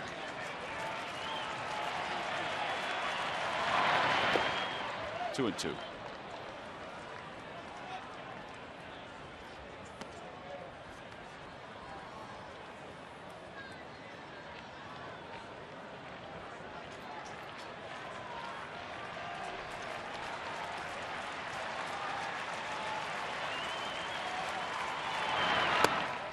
Now he's behind 3-2. It means the runner will be off from first. Howard's looking into the dugout to see if he should play off the base runner. Helms is on deck. Now, well, the reason you would play on is that you'd hope he wouldn't get as big a jump. Right. Play behind him, he gets a running jump. 3-2 the count to Buck. Here's the pitch. Hit on the ground towards shortstop. To his left, Rollins thought about second, but with the runner going, he has to go to first in time, and the side is retired. Wilson Valdez and Gabby Sanchez both squatted down as that throw was going over to first. The side is retired. The Marlins score 2. We're even at 2 as we go to the bottom of the 6th.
By Jeep brand. We don't just make SUVs, we make history. By Anheuser-Busch, smooth Busch beer and easy drinking Busch Light. And by the Quality Plus Ford stores. Well, a nice day here at the ballpark. Phillies and the Marlins tied at 2. It'll be Ben Francisco, Raul Ibanez, and Carlos Ruiz against Sanchez. Sarge, another sellout here at the ballpark, as you would expect. 45,716, 131 consecutive sellouts. The Red Sox have the all-time record, which is still going on, for most consecutive sellouts, as Francisco takes the first pitch low. Some other teams that have established records for consecutive sellouts, the Portland Trailblazers have the NBA record. What do you think their number is, Sarge? I don't know, and I tried to peek over there. Yeah, you tried to look at my notes, didn't you? I would have no clue at all, and I know it's a long time. 814 consecutive sellouts. No way, I would have been close. Considering they only have 41 home games. Quite a bit. 2-2 the count to Francisco. How about hockey? What do you think that record is? It's the Colorado Avalanche. Let's say 300. 487. And the Red Sox are over 630 consecutive sellouts. It's still pretty impressive, though, to see what the Phillies have done here at this ballpark, and will continue to do.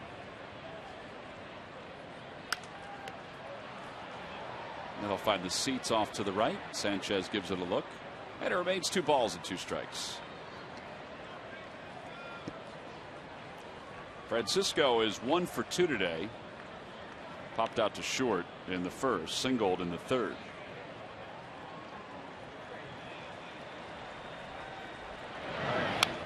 And he stays alive.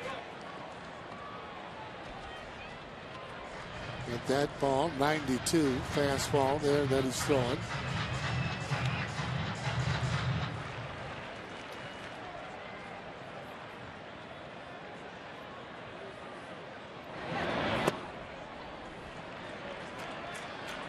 Kind of surprised he's still out there here in the 6th, but he's thrown 100 pitches. He has 5 full counts this afternoon, so he's battled. And he lays off. Francisco does. Ball 4, and the Phils have a leadoff base runner here in the 6th. Already St. Clair goes to the phone to see if Volstead is ready. Hey, now available at Phillies.com are several unique collectibles, including a game-used baseball by Roy Halladay from his NLDS no-hitter last October, a game-worn 2010 Roy Oswalt road jersey, and more. Look for Phillies Authentics Auction on the homepage at Phillies.com. Scott Branwith brought the ball up to the office today. I saw that one of those game-used no-hit baseballs as Ibanez takes a fastball. It's 0-1. Yeah, I happen to have one of those game-used balls myself, dear Tom. You have one? Yes, sure do. Did you get it off the auction? No, I sure did. Believe it or not, I got it from Darren Baker. Ground ball right side. Infante, nice play. There's one, and that's all they'll get. Infante settled himself to make that play and then make the clean throw over to second to get Francisco. Well, here's that baseball that Darren Baker didn't give Sarge that we're talking about. Darren, of course, is the son of Dusty Baker, and that's one of the items that you can pick up in the auction, the Roy Oswalt jersey with the Robin Roberts patch on the sleeve, and one of the bases from this past year's opening day. Wow. It's a pretty nice gift for collectors. Carlos Ruiz swings at the first pitch. No balls, 1 strike the count. Ruiz 0 for 2. He's struck out. He's also grounded to short.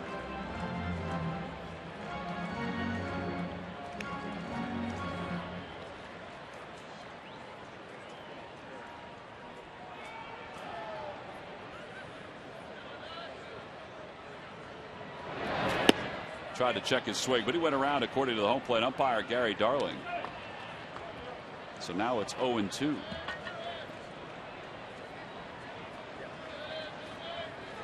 Still looking to make hard contact somewhere. And if he can't, hopefully getting the ball in the gap. It's going to take that to score. Ibanez there from first base.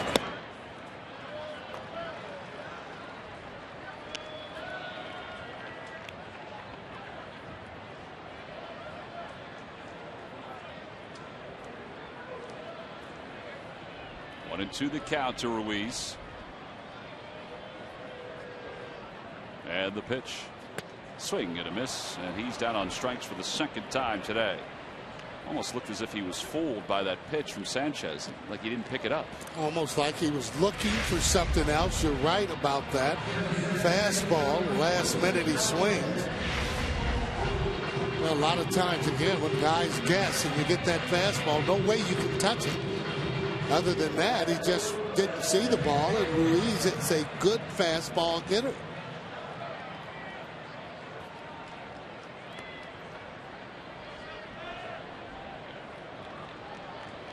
So now with the runner at first and 2 outs, Wilson Valdez, who's 0 for 1 with a walk, will hit for the Phillies.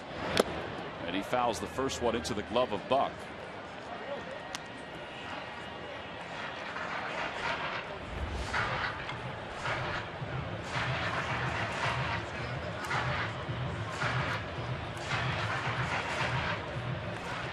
Phillies trying to get something off Sanchez here, take the lead going into the 7th, knowing that the Marlins bullpen will probably pitch the rest of the way. And they've been good this year, and they were really good on Friday night. So here's where you have the difference when you have someone, and Chase Utley spotted second base. Just like Wilson Valdez. He might have the average, but it's the power numbers and some of those home runs that Chase gets for you that other second basemen just aren't able to do. Yeah, Valdez has 5 RBIs so far this season, but you would expect at this point, if Chase were playing, that he'd have a couple of home runs, at least maybe 2 some or more 3, and more RBIs. Yeah, at least 2 or 3 home runs, and then, you know, with those home runs, you get those quick runs, especially like in a game like this game. Yes, Valdez can hit the ball out of the ballpark, but not as frequent as you're going to have a Chase Utley. 1-2 the count. And he stays alive. Now, with all that said, Valdez is filled in very well at second base. Done a great job. And I'm basically talking on the offensive side as opposed to defense. Valdez has shown that he can hold his own with anybody there on the club in defense. Now that offense is a little more specialized, if you will.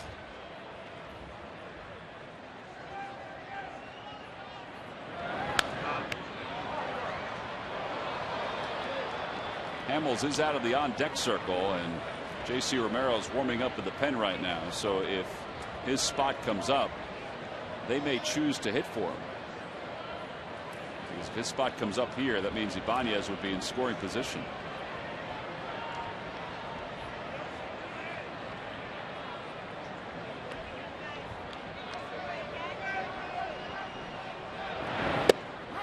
Called strike 3. That pitch came back on the inside part of the plate. Back-to-back strikeouts for Sanchez. He has 8. His outing is probably done. We go to the 7th.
Well, back here at Citizens Bank Park, some of the scenes from today's festivities. A little baseball, a little party celebration.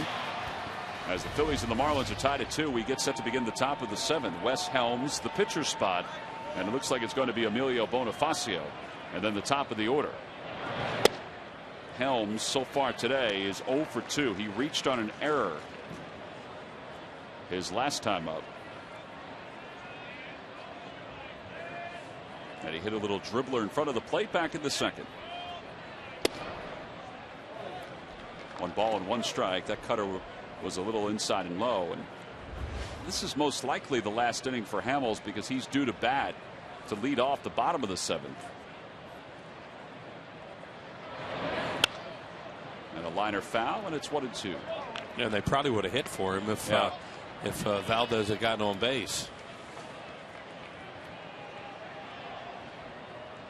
Which would have been a shame too because he's pitched so well today. Yeah, they did a good job last inning of moving the ball around, moving base runners, scoring 2 innings. The Phillies, on the other hand, are just wild swinging here this afternoon off Anibal Sanchez, who's going to be out of the game. You know, it's almost with that wind blowing out to right field, like guys are trying to hit the ball in the seats. A lot of wild swings at high pitches and getting themselves out. And they had a very productive inning last time. The Phillies had a nice first inning where they put the ball in play and made some things happen. You ran the bases well.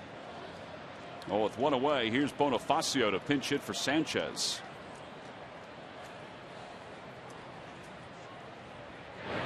And he swings at the first pitch and he shoots it foul.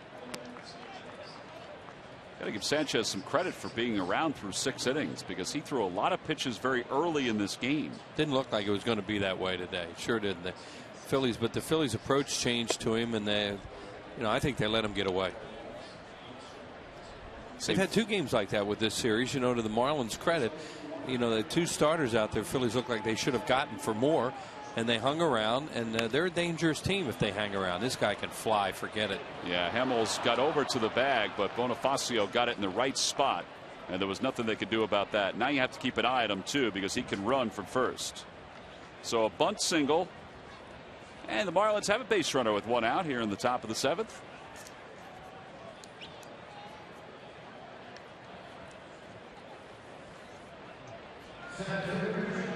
Chris Coglin's 0 for 3. He struck out twice. He's also grounded into a double play.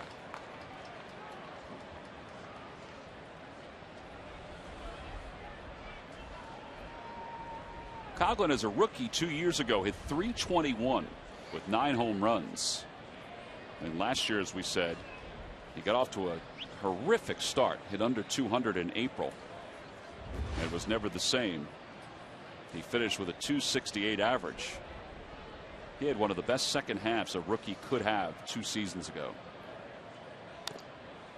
And he nubs that one foul. Good sign for Hamels on that pitch is he moved over to first once, and on that one he had Bonifacio headed back to first. He had a one-way lead, and as you mentioned, Tom, he can really go and possibly steal a bag right here. So they want to try and keep him close. They may not want him to go. They may want to leave the hole open for Coughlin too. 0-1 the count to Coughlin, and another toss over to first.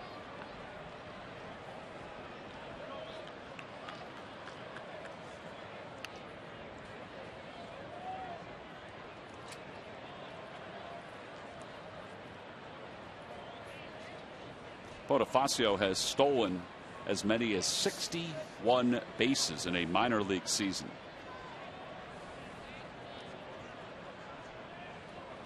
Coughlin showed bunt, and he takes the bat back. It's 1 ball and 1 strike. What he's doing there, whether or not he thought that he may have thought Bonifacio was going to run there, and he was just trying to put the bat in front of Carlos Ruiz's eyes, because you're sure not going to bunt unless you're bunting for a base hit with 1 out.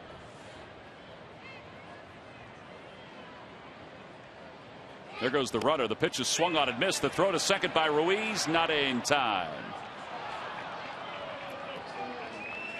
Second stolen base for Bonifacio. And now he's in scoring position. He's a heck of a player to bring off the bench because of his speed. You know, he bunts for a base hit, steals a bag here. It was a changeup. It's a tough play for Carlos to throw, and I don't know if he made a clean exchange either. It's kind of hard to tell whether he got that out of the glove right away. Yeah, it's almost as if he gripped it with an extra finger. Yep, you don't want to throw it with 3 fingers. Right side, Valdez gets to it, knocks it down, has to hurry, no chance. And everybody's safe. Runners on first and third.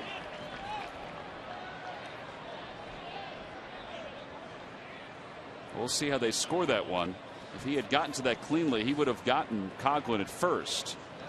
But because he knocked it down and had to go back to it, that allowed Coughlin to reach first safely.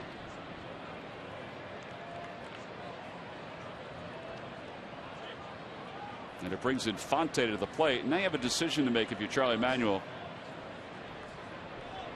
And they just scored a base hit. Yeah, it's a play that Valdez will tell you he should handle. I mean, he had plenty. He was there in time to glove that ball and throw him out, and he just didn't get down low enough, and he didn't glove it cleanly. Infante takes a pitch low. They'll play the infield at double play depth up the middle. Tied at 2 here in the top of the 7th.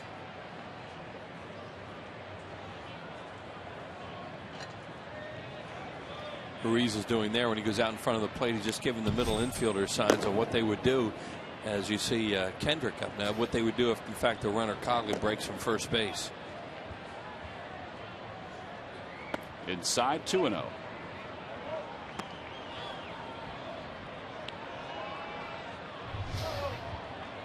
Under pitches now for Hamels.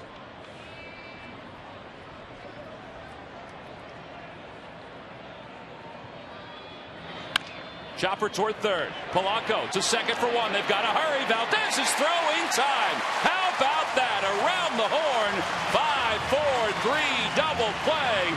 And Hamels pitches his way out of trouble here in the top of the 7th. Well, it certainly is the pitcher's best friend in a 2-2 game. It is more than the best friend as we go to the bottom of the 7th.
his answer. Wheels, what is the Phillies' record for most wins in a season? I'm supposed to answer the question with this going on. You got Harry Canary up here in the booth doing "Take Me Out to the Ball Game." We'll show you that in a second. Well, real quick, I saw they won 101 in 76 and 77. So if they won more than that, I don't know. That'd be my guess. That would be your correct answer, Wheels. 101 wins in 76 and 77. Log back on to Phillies.com to find out if you're the winner of a Phillies prize pack. And thanks for playing Dodge Stump the Fans. And I feel like we're interrupting Harry Canary doing "Take Me Out to the Ball Game" here at the ballpark. Nice rendition, Harry.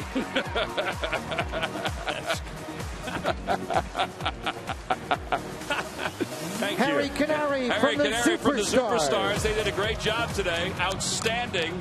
We got to see Mackerel Jordan earlier today. Ken Giraffe Jr.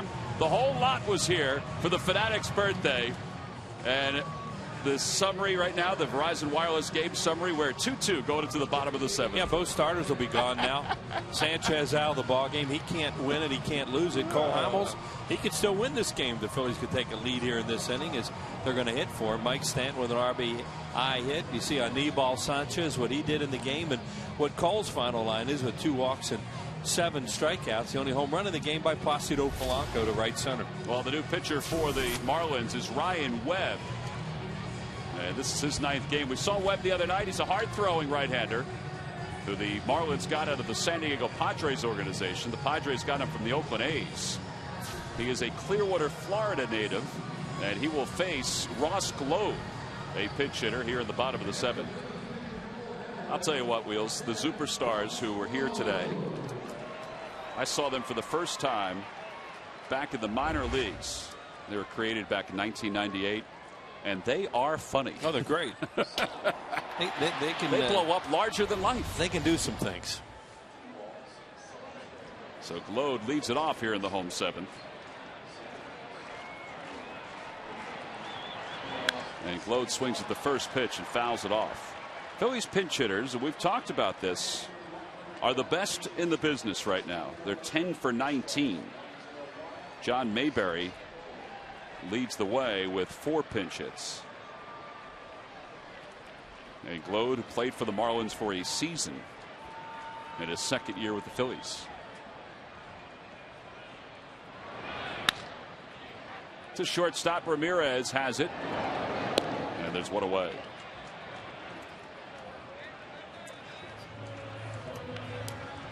Well, these lucky fans are today's Citizens 7. They will each receive a prize pack courtesy of Citizens Bank. Citizens Bank with the most 7-day branches in the Philadelphia area. To find a branch near you, visit citizensbank.com.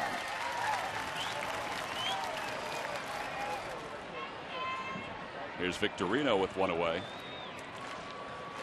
It's worth noting that the Fanatic is celebrating a birthday today. Fanatic made his debut 1978, right, Wheels? Yeah, sounds right. Never ages up. Nope. Quite a trait. Victorino so far today is 1 for 3. Was picked off back in the 5th. Phillies had a lot of base hit runners off Sanchez, but struck out 8 times. Had a runner picked off, as you said, in Shane. So, you know, really just didn't produce anything after the first inning against the starter.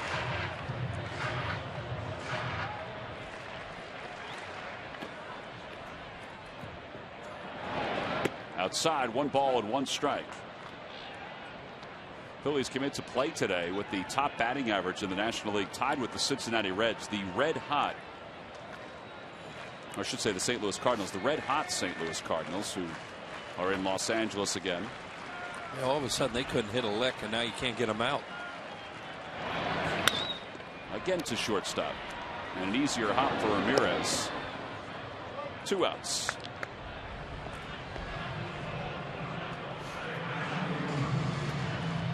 So the Phillies, who have not scored since the 1st, will try to do something with 2 outs here in the bottom of the 7th.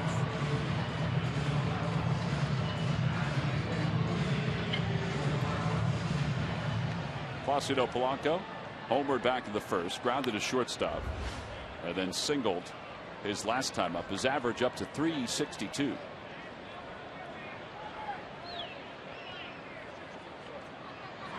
He's also driving in runs. He has 12 RBIs. Brian Webb, good arm. Fastball, slider, the right-handed hitters. Fastball, slider, and he used changeup to the left-handed hitters in the center.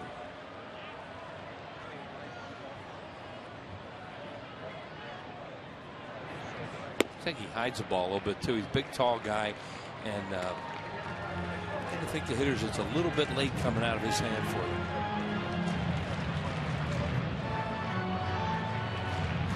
Well, some of the major league mascots who are here today. Swinging Padre, the Tigers mascot, the Parrot from Pittsburgh, just hanging out in the stands. Another one back toward the middle, and this one has some eyes. It's a center. Polanco has 3 hits. Polanco gets so many hits because he makes contact. You know, he didn't hit that ball well, but he found it, as Tom said, it has eyes. Just squirted it right through the middle with 2 outs and nobody on base. And you make contact and some good things can happen. So the Phil's still alive here in the 7th.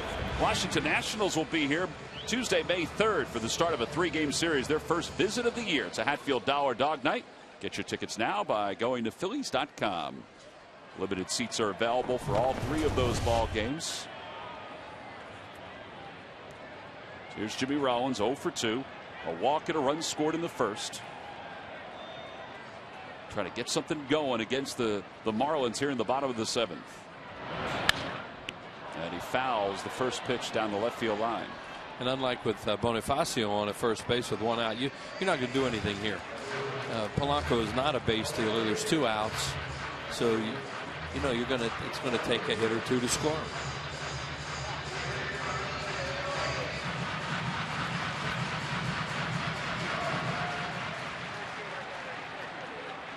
Marlins still have Volstead throwing in their pen. Matson's throwing in the Phillies' pen. To the right side. Infante, right place, right time, and the side is retired. So for the Phillies in the 7th, no runs, 1 hit, 1 man left. We're through 7, and we're still tied at 2.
Freeze cab.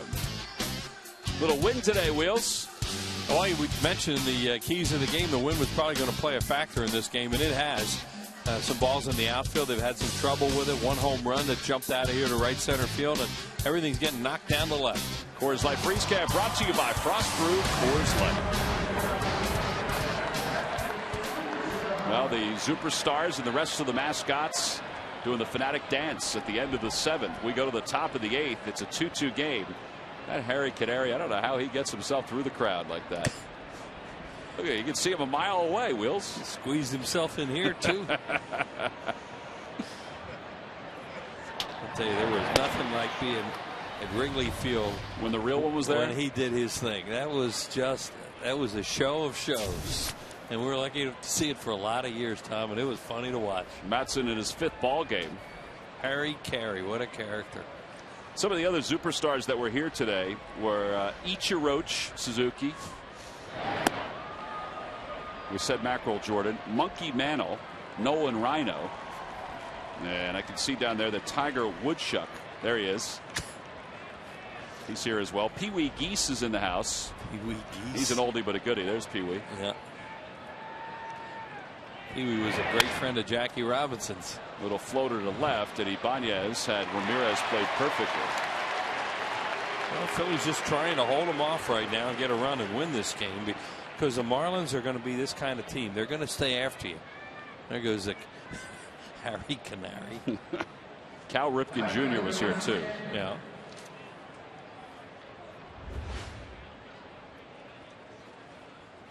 And with one out, Mike Stanton singled home a run, scored a run his last time up. 1 for 3.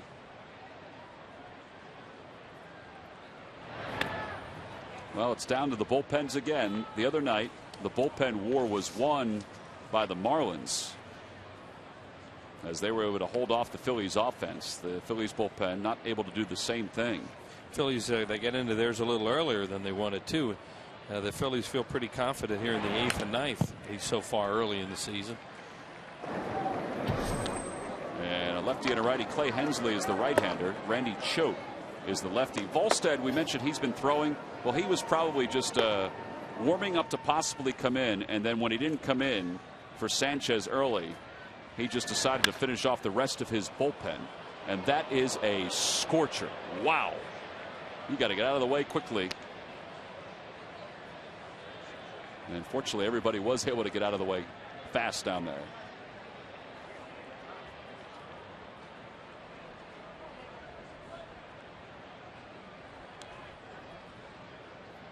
One and two the count to Stanton. On the outside corner, just a straight fastball, and Stanton's rung up for the second out. Oh, Wheels, it's time now for our Home Depot defensive play of the game. Yeah, an error started off the inning, and then Cole Hamels with a one-hopper right there. Oh, that was the second double play. Yeah, and around the horn double play, 5-4-3. Had a couple of them today, did the Phillies, and played some defense there behind Cole. The Home Depot doing more on defense as Gabby Sanchez takes a pitch outside. Well, Cole today went 7 innings, struck out 7. He pitched very well again. Yeah, well, that was a double play through with runners at the corners and 1 out. To get out of the 7th inning. Right. Or they would have taken the lead. 2-0 to Sanchez.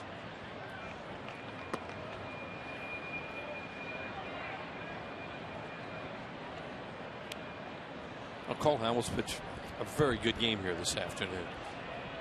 Give up 2 runs in 7 innings. And they did a pretty good job of piecing some things together against him. You know, he threw the, who was it? Sanchez hit that jammer.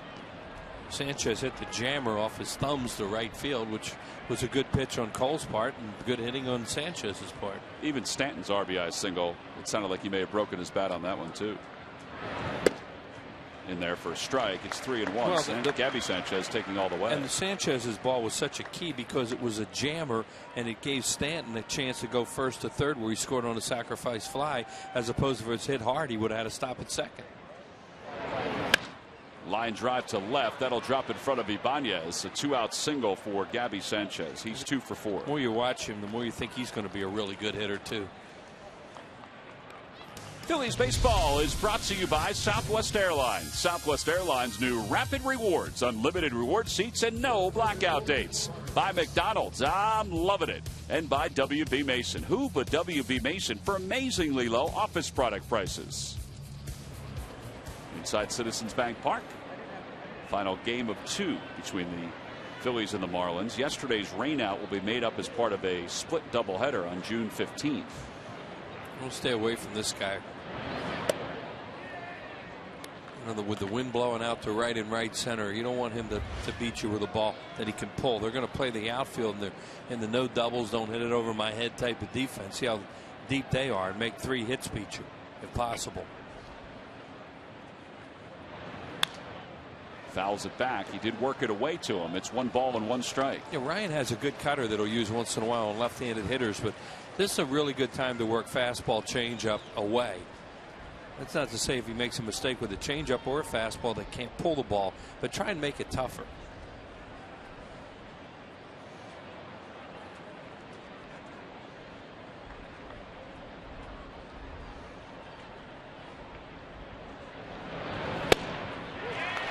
So Madsen, see what Carlos Ruiz does before that. He shakes his head. Well, he wants a pitcher to shake his head.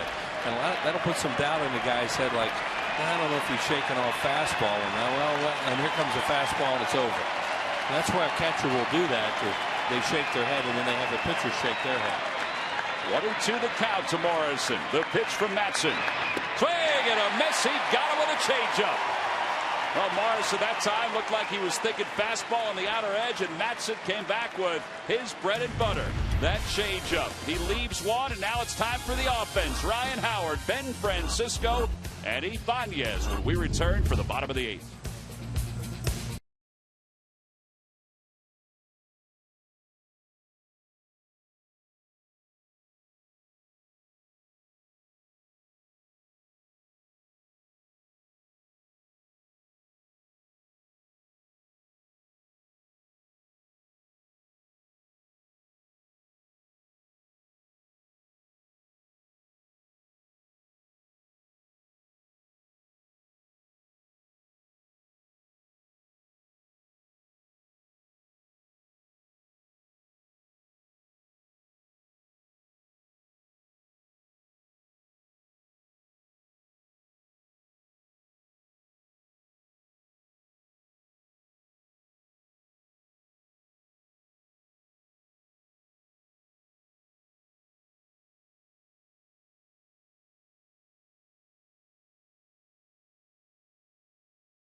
Season. Subscribe to MLB.tv today to see every Phillies game live or on demand on your computer and your favorite devices. Visit Phillies.com to order and get more details. MLB.tv. Baseball everywhere. See David Hale, one of the Phillies beat writers. He had his computer up. He may have been watching a little MLB.tv.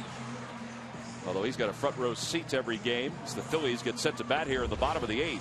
Ryan Webb remains in the ball game for the Marlins. It'll be Howard, Francisco, and Ibanez, 4, 5, and 6. They have the 3-man overshift on for Howard, and the outfielders are really deep. And it's 1 ball and no strikes. Look at Logan Morrison on the left. You see him. I mean, he is, again, well, now he's only a step or 2 from the warning track, but they're all deep all the way around. Oh, when they tell him to play that defense, he listens. It means don't let him hit it over your head. Well, at this point, oh boy, that's a tough pitch. That is a tough pitch. At this point, if he hits it over his head, it's going to be in the flower bed or beyond. Right. And that's the whole idea. They're trying to keep everything in front of them and cut off the alleys. Ryan also leads this year in go-ahead RBIs. That was a big pitch at 1-1 called a strike. Or the 1-0 called a strike, but now he's ahead again, 2-1. Could be looking 3-0 right now.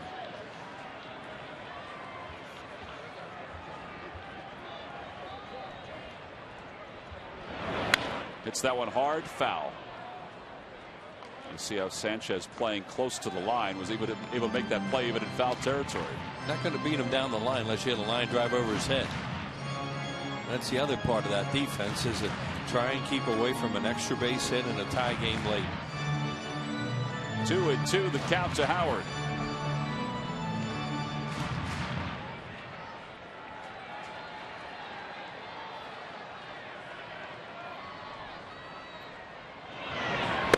Up high, he tried to throw the same pitch he threw 1-0.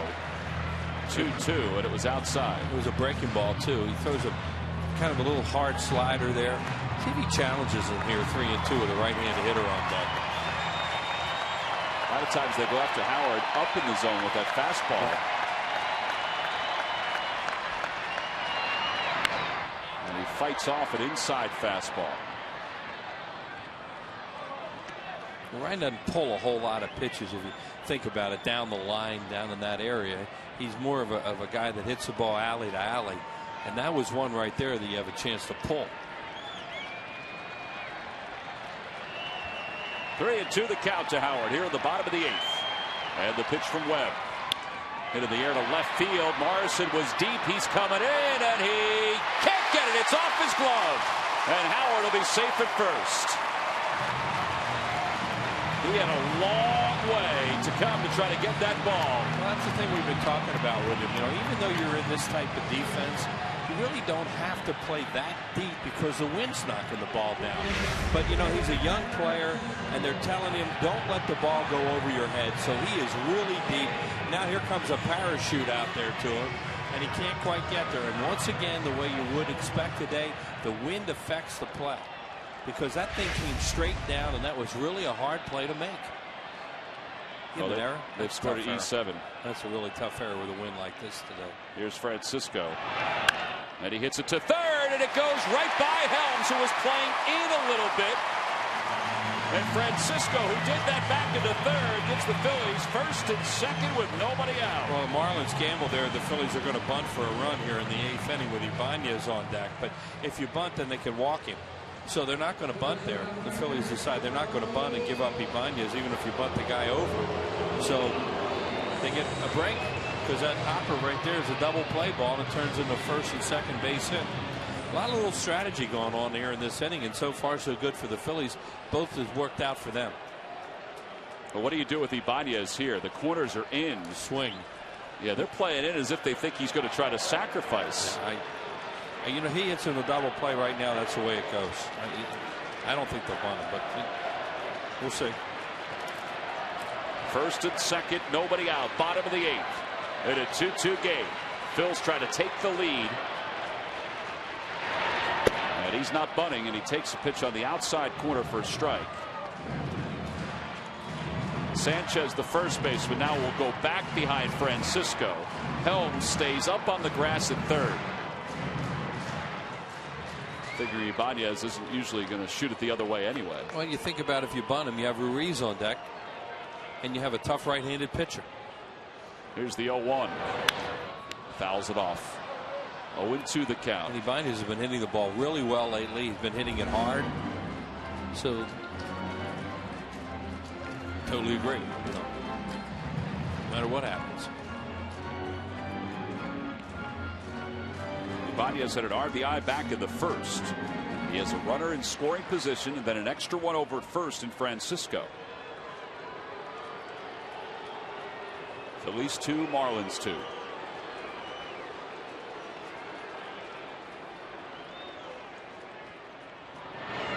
Outside, 1 ball, 2 strikes. Webb doing everything he can to keep it away from him, trying to get him to roll it over into that double play that they want.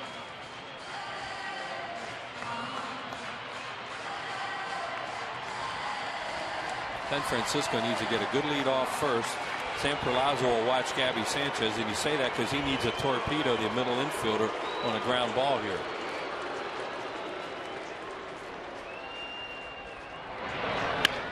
Slowly hit left side. Helms has it, goes to second for 1. They're not able to turn 2. And Francisco went in very hard at second just to make sure that it's first and third with 1 out. Just as we said that Ibanez doesn't usually hit it the other way, he hit it the other way. And he kept throwing him out there, and he hit that little spinner. Not a double play ball, but Francisco mentioned that, you know, he has a lead over there. You're going to take advantage of that and get under that infielder's legs. And that's exactly what he did. He forced Infante to use the bag as protection, which is the right play, but that cost him a second or two stepping back. And here's Ruiz. First and third, 1 out, bottom of the 8th. See, they're going to play the infield back in the middle, even with 1 out, because you have a slow runner at third. Howard's going to get a good leadoff third. And a breaking ball in there for strike. Their feeling here has to be, even if Ryan Howard goes on contact, if the ball's hit hard enough, one of the infielders are going to come home with it. So they're gambling. You know, there's been a lot of little strategy in this inning, and so far it's worked for the Phillies. We'll see what happens here now. Ryan doesn't have a very big lead off third. Now he's inching off a little bit more, deep into foul territory. And that's back in front of us in the Hall of Fame club.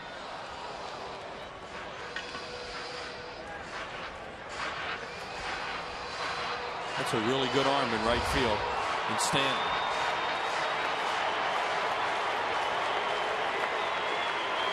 You think about a fly ball to right now, and Ruiz might be protecting with 2 outs. I mean, with 2 strikes. 0-2 the count.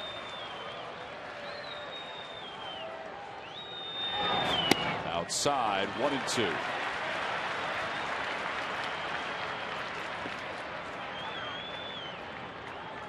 The Marlins don't have anybody loosening up in the pen.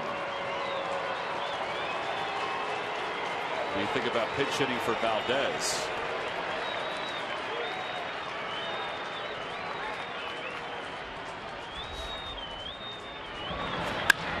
To center field. Coughlin settles under it. Howard tags from third. That should be deep enough. Howard coming home. He'll score standing. And the Phillies take the lead on the sac fly by Carlos Ruiz. Good job by Carlos Ruiz. And Webb went for a strikeout with a breaking ball, it looked like, and threw a spinner in the middle of the plate. And Carlos had a really good swing at it. Does the job. He's trying to throw a breaking ball down and away and get a strikeout. And I think he just throws a helicopter here. There you see Ryan Howard tagging. He can score easily on this with that wind blowing like it is. And, you know, Coughlin is not a great thrower in center field, but you're not going to throw anybody out from that distance anyway. And Ryan Howard safe at home, safe and secure with New York Life. And the Phillies have the lead.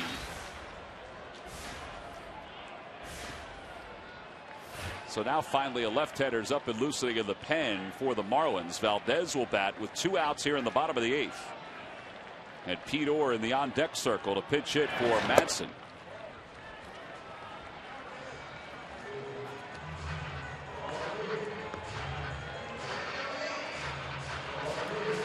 Valdez is 0 for 2 today. He walked his first time up. There's Pete Orr.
Outs in 4 innings. A couple of his outings, he's thrown a lot of pitches.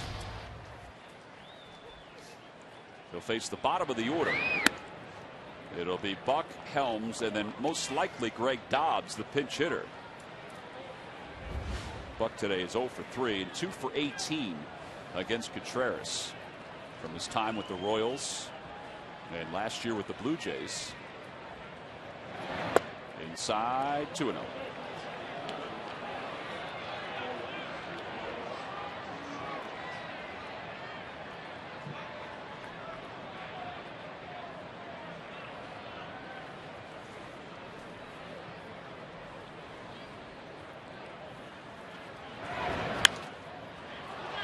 Buck may have helped him out there.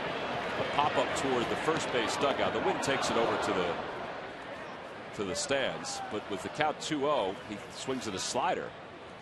And it's 2-1. Long run for Ruiz to just give it a look. Wheels, this is the 5th outing for Contreras. First 2 he threw 21 pitches in each inning. Then 15. His last outing just 9 pitches. Yeah, well, that control, as you mentioned, he has not had great command. And the one thing you don't want to do is walk the leadoff man in this kind of game, this situation. 3-1 the count. Even though you are the home team, you give them life.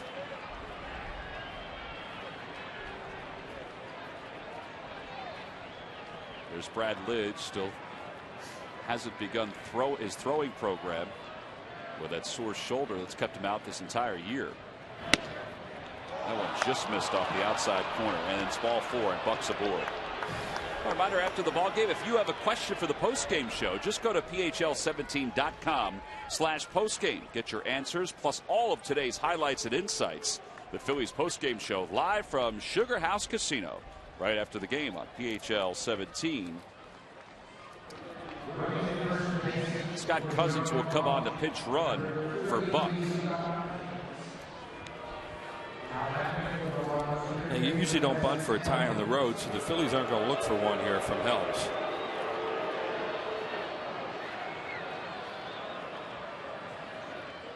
He does square, and he bunts it to the left side of the diamond. Ruiz has it, and the play is to first. Well, sometimes you do bunt for a tie on the road. And the only reason they would do that is because they're thinking, well, their bullpen's in better shape than the Phillies, because the Phillies have used their 2 late men and they haven't used their late guys. So that's the thinking right there. But they were not expecting that. They're very fortunate, really, that ball was bunted where Ruiz could come and get it, because Polanco was way back. Not way back, but he wasn't looking for a bunt.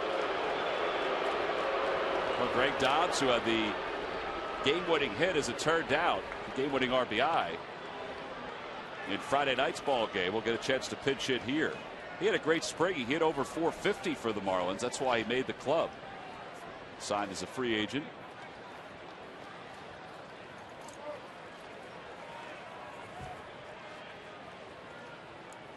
And Dobbs will face Contreras with the tying run at second and 1 out.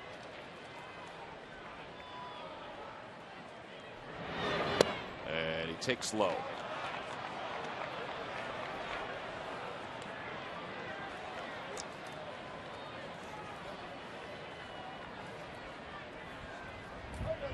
Dobbs is 3 for 6 so far. As a pinch hitter, he has 4 ribbies.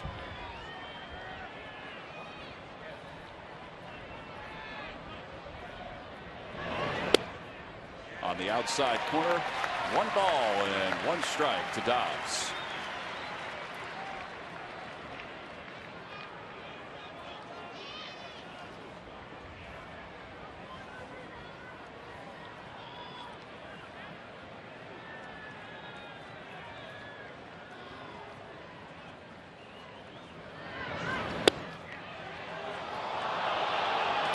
Dobbs signed a minor league free agent contract at the end of January with Florida.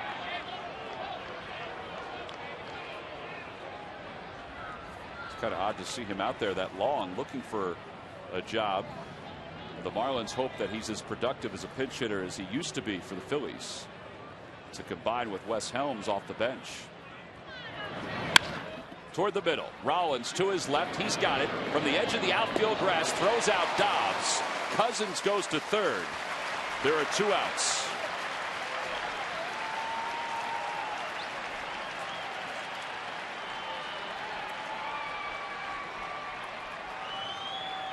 So Dobbs, who came through on Friday, grounds out here.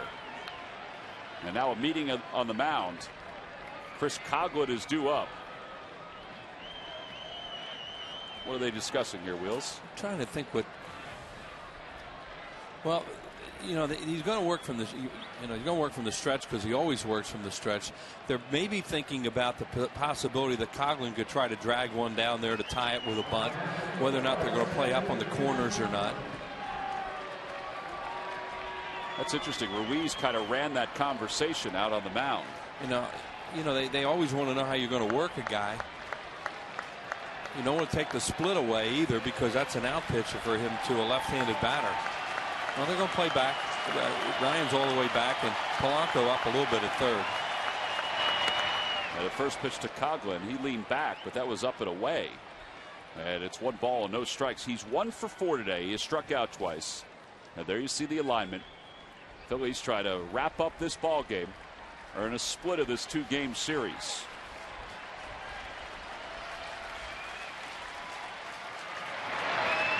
Outside, 2-0. You know, and it's not like you pitch around Coghlan here to get to Infante either, even though it's right. Infante is a tough out. Coghlan is too. I mean, you're going to earn it here.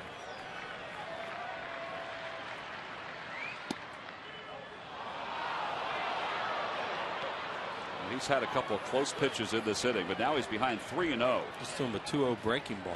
Slider.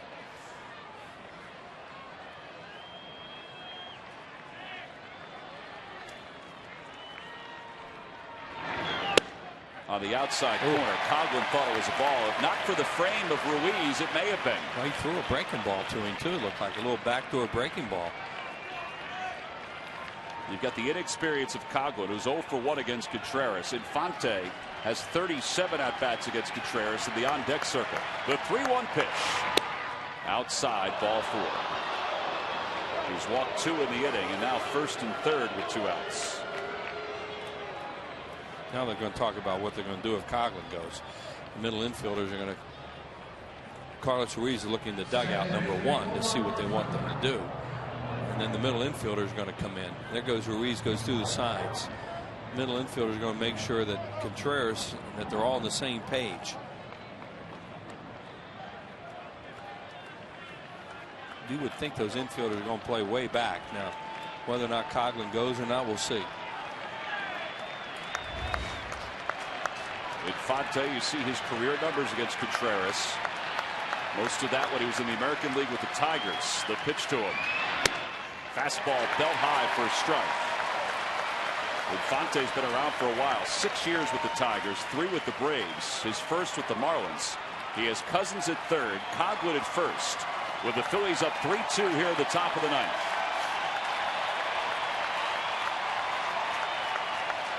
The 0-1 pitch. Hit hard, foul down the left field line. Whew. Guy's a professional hitter, boy. Tough out.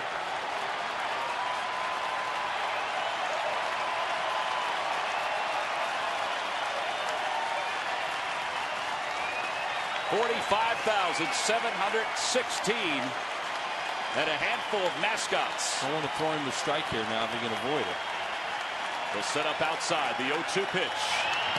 Down the way, 1-2. Good 2-strike pitch.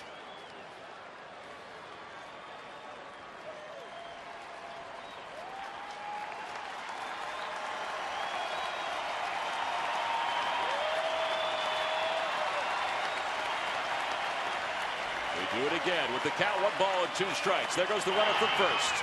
And the ball gets away from Ruiz. Not far enough, though. He does a nice job of getting his body in front of it. So Coghlan's now in scoring position as well. And it's a stolen base. He throws a split here trying to strike him out and end the game. Carlos Ruiz actually he started out like he was going to pancake that one for a second. That does a pretty good job of blocking it. So the tie runs at third. The go-ahead runs at second. 2 outs, 2-2.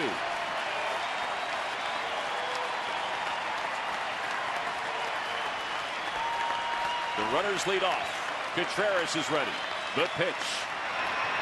Inside, it nearly hit him. To another split, it looked like. Was, and just got away from him. Well, they still have a base open. He doesn't have to give in now.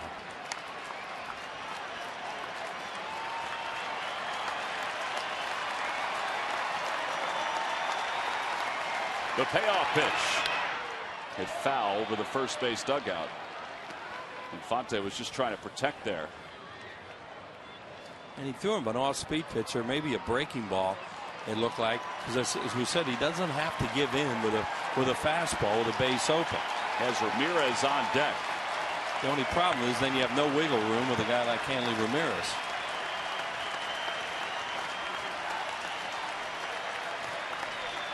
Again, the 3-2. Chopped to the ground toward third. Polanco backs up on it. He's got it. Throws to first in time. And Contreras slams the door here in the ninth as he gets Omar Infante. And the Phils win by a final score of 3-2.